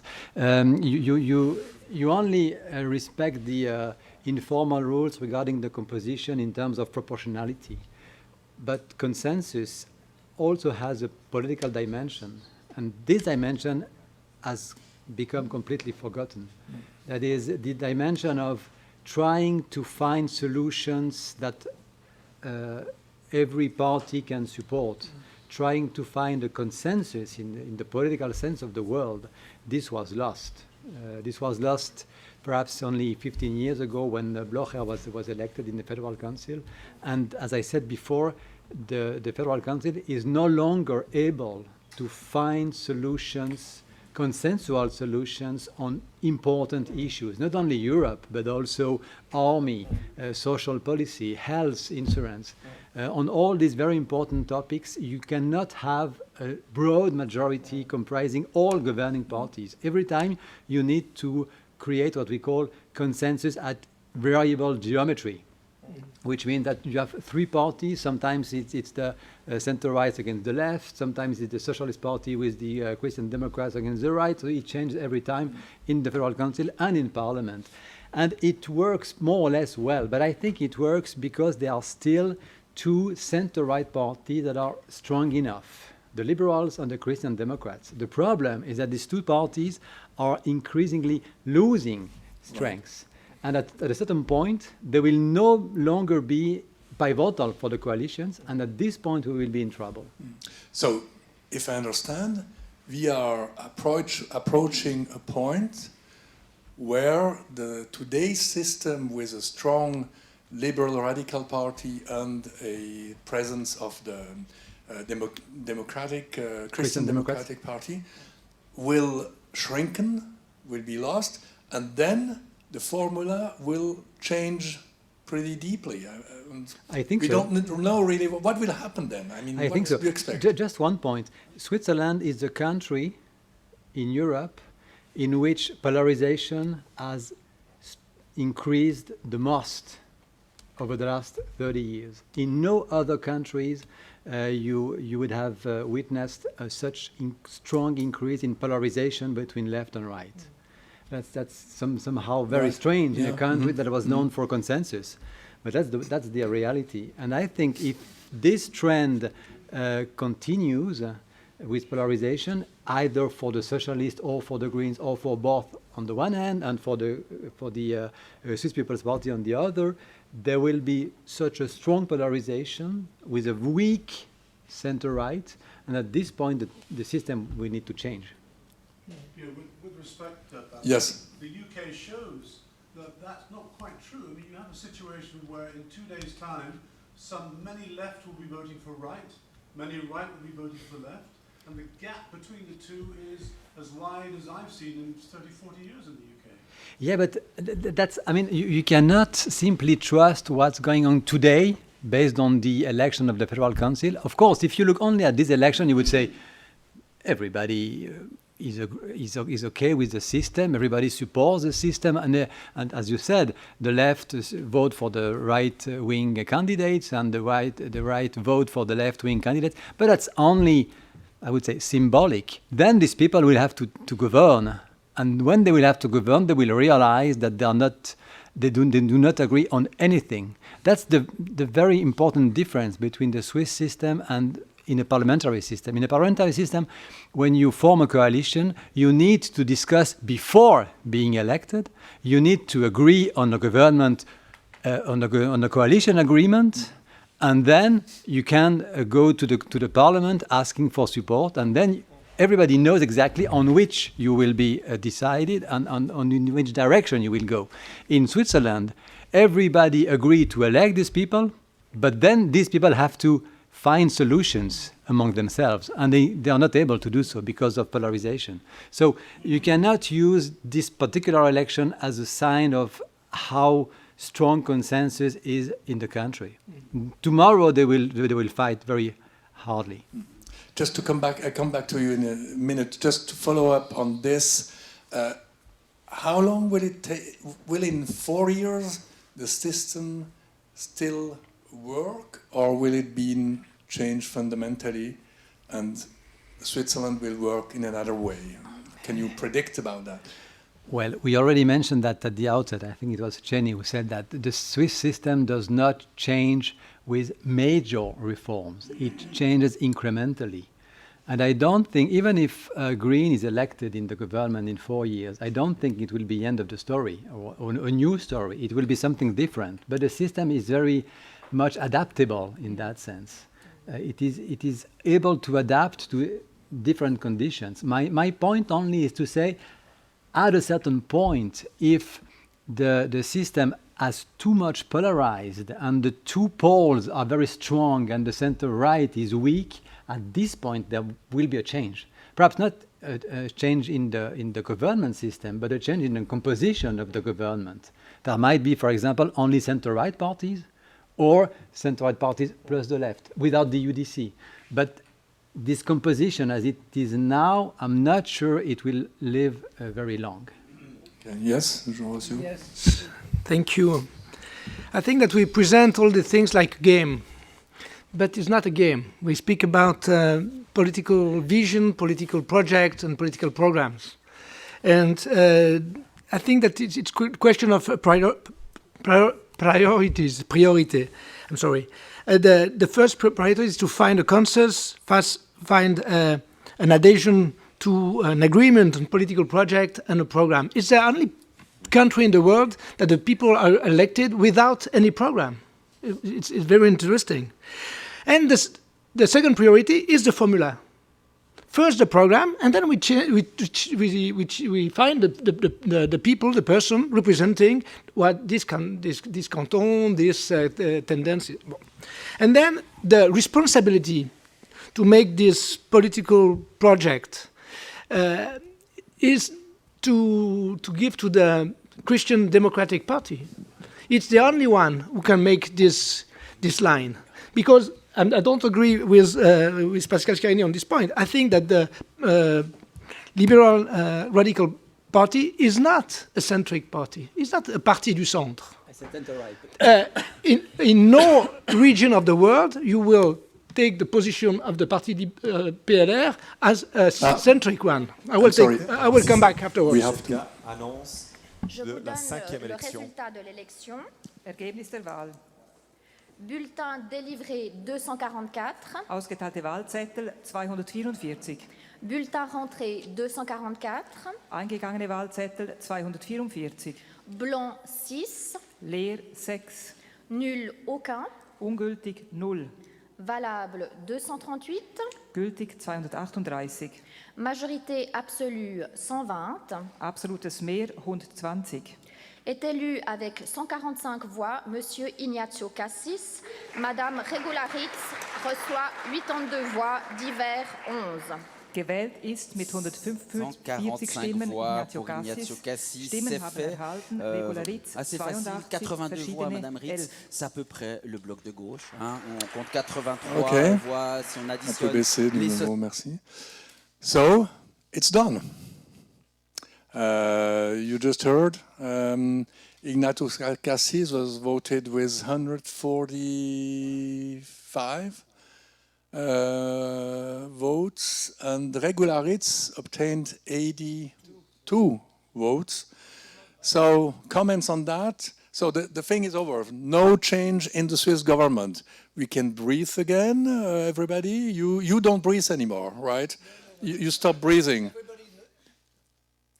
Everybody knew the result before. Okay, so you're not even sad. Surprised, no. Not surprised, no sadness. Okay, so what does it mean? 145, 82 voices, 82 votes for Regularitz. Perhaps you, Pascal Scarini? I read in the newspaper this morning that if she got more than 80%, than 80 votes, that would be good election. So I think she's in with 82. She's just over the threshold of 80. That's not brilliant, but that's not bad either. But I mean, she doesn't succeed at receiving support from beyond the left camp, as far as I. So these are Green and Socialist votes. Green Socialist votes, far left, and then perhaps one or two from the Christian Democrats or the. So she was not able to include. No, but that was expected. I mean, the Christian Democrats said that they would not support her, at least not officially. So there might be some individual members, but not more in the group. Seminaji, your reaction? I agree. It's not bad. Yes, we will have forgotten these numbers in a couple of days. This is true. But still, I think it matters a bit if she comes close to be elected. She's still very far. Huh? The majority is 120. Just to give a comparison, so she lacks 38 votes to be elected. This is quite a margin. But I would say that 82 is not that bad. I expected a little bit less, to be frank, because even people within the Social Democratic Party said they would probably not vote for her. So I think she still collected quite a lot of votes. All the votes of the left, maybe 1, 2, 3 more votes coming from the center, which is not that bad. But is this the answer from the parliament saying we don't want the Green and especially Regularitz, or is the parliament saying we don't want for the moment to change the system, which is not exactly the same? They say not now. If you look at what the Christian Democrats said, they didn't say that this candidacy was illegitimate. They said it was legitimate, but they said you have to confirm, you, the Greens, have to confirm in 4 years, you have to perform well, and in this case, we will probably support your candidate. But again, I repeat what I said, if you present a very polarized candidate, we have been talking about polarization as being a threat to the whole system, you will probably attract less votes, and I think this is not the spirit of the system again. Okay. Just going back to Mr. Schiarini, if you don't mind, is this the first step for a change next time? Do you think it announces the change? And next time, perhaps there will be a candidate, a Green candidate that is not as much as this time on the left. What's the next step? It might be, but it will depend on how the Greens succeed in the next elections. I mean, we must remember that in 2003 and 2007, there was already an attempt by the Greens to get a seat in the Federal Council, especially in 2007. Daniel Brella, no, Luc Rocordon at that time was the candidate, and that helped, by the way, to the main goal was to put Blocher out of the government, and in that sense they succeeded. They didn't think they would get a seat themselves, but they wanted to push Blocher out of the government, and they succeeded. But then in 2011 they lost lots of seats in the parliament, and there was no longer an issue. So we cannot be sure. I mean, in 4 years, the Greens must confirm. We said that a couple of times here. If they confirm, I think they have a good chance to get a seat in the Federal Council.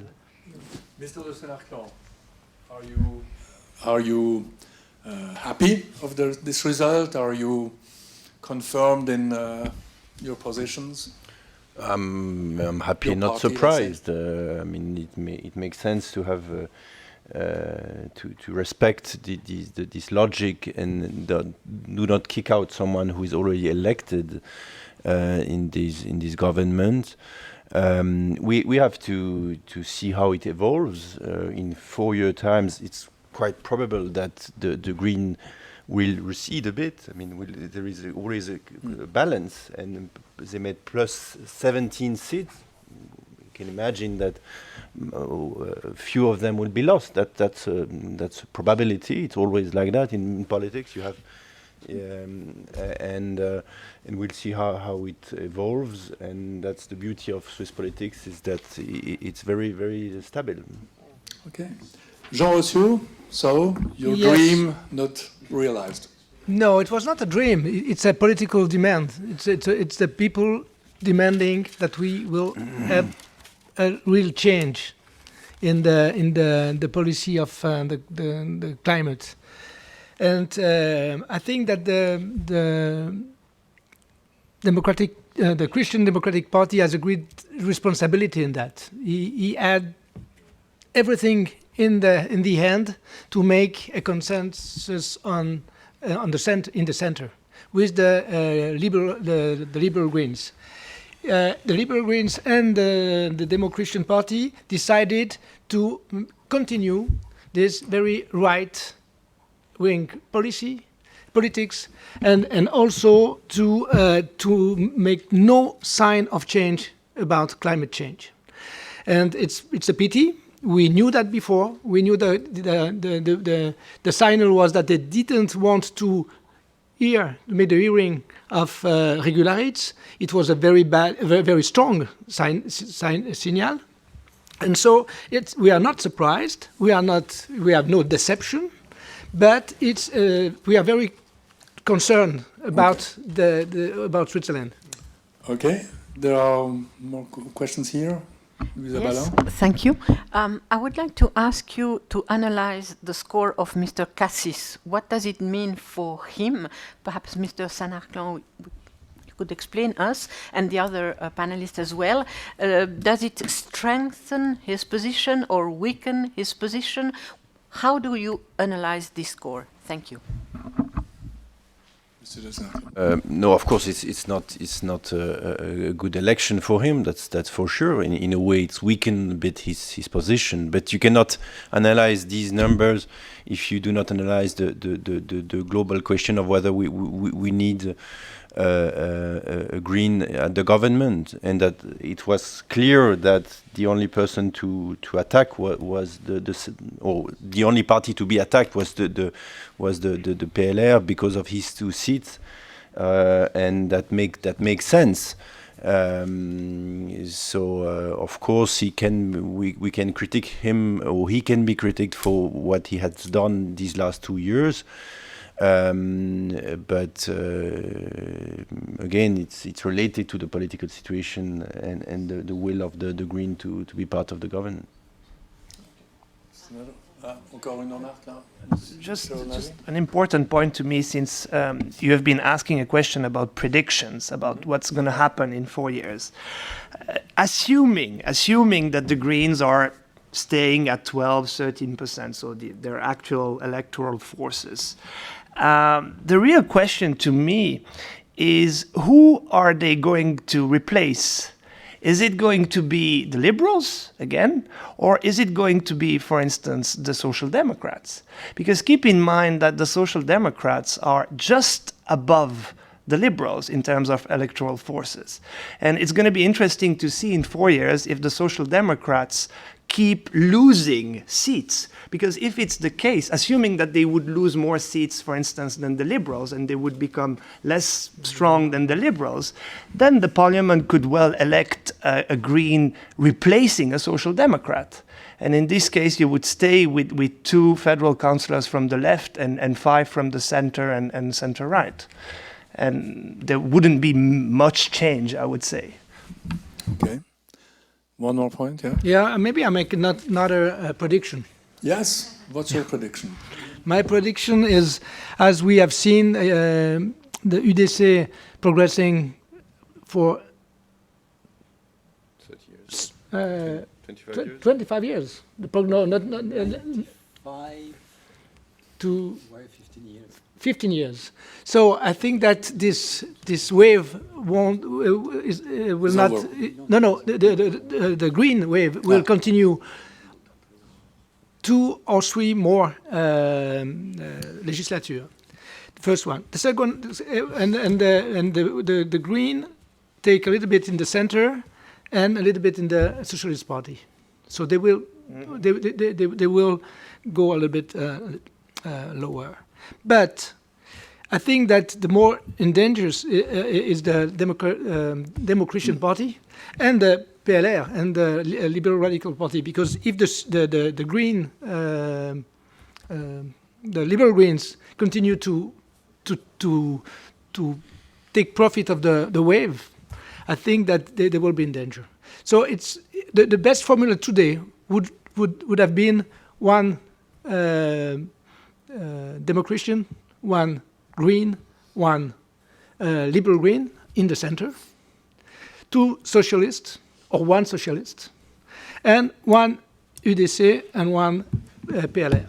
And I think it would, on this, if the Democrats had the courage to propose a deal on that, it would be a very interesting, because the Democratic Christian could really govern Switzerland with climate perspective, with sometimes right perspectives on economic questions, sometimes left perspectives in the social questions. Interesting take. So you are changing with this proposal, or let's say perspective, things would change pretty deeply, actually. Huh? No. So you expect that for next time, I guess. Very good. Have you? You have to go. Before that, one prediction for next time: will your party still have 2 representatives in the government? In 4 years' time, I assume that the green question will fade a bit, not disappear at all, but will fade a bit, and that, like a balance, the Green Party will recede a bit, and I think the PLR might gain a few seats. So the question of having a second a green member of the government will be less important. Okay, we're going to stay on this, except if you have one more thing to add or no. Okay, I thank you all very much. Very interesting discussion. You could see that things are getting tough when we go into the details. And see you next time. Thank you very much, all of you. Thank you.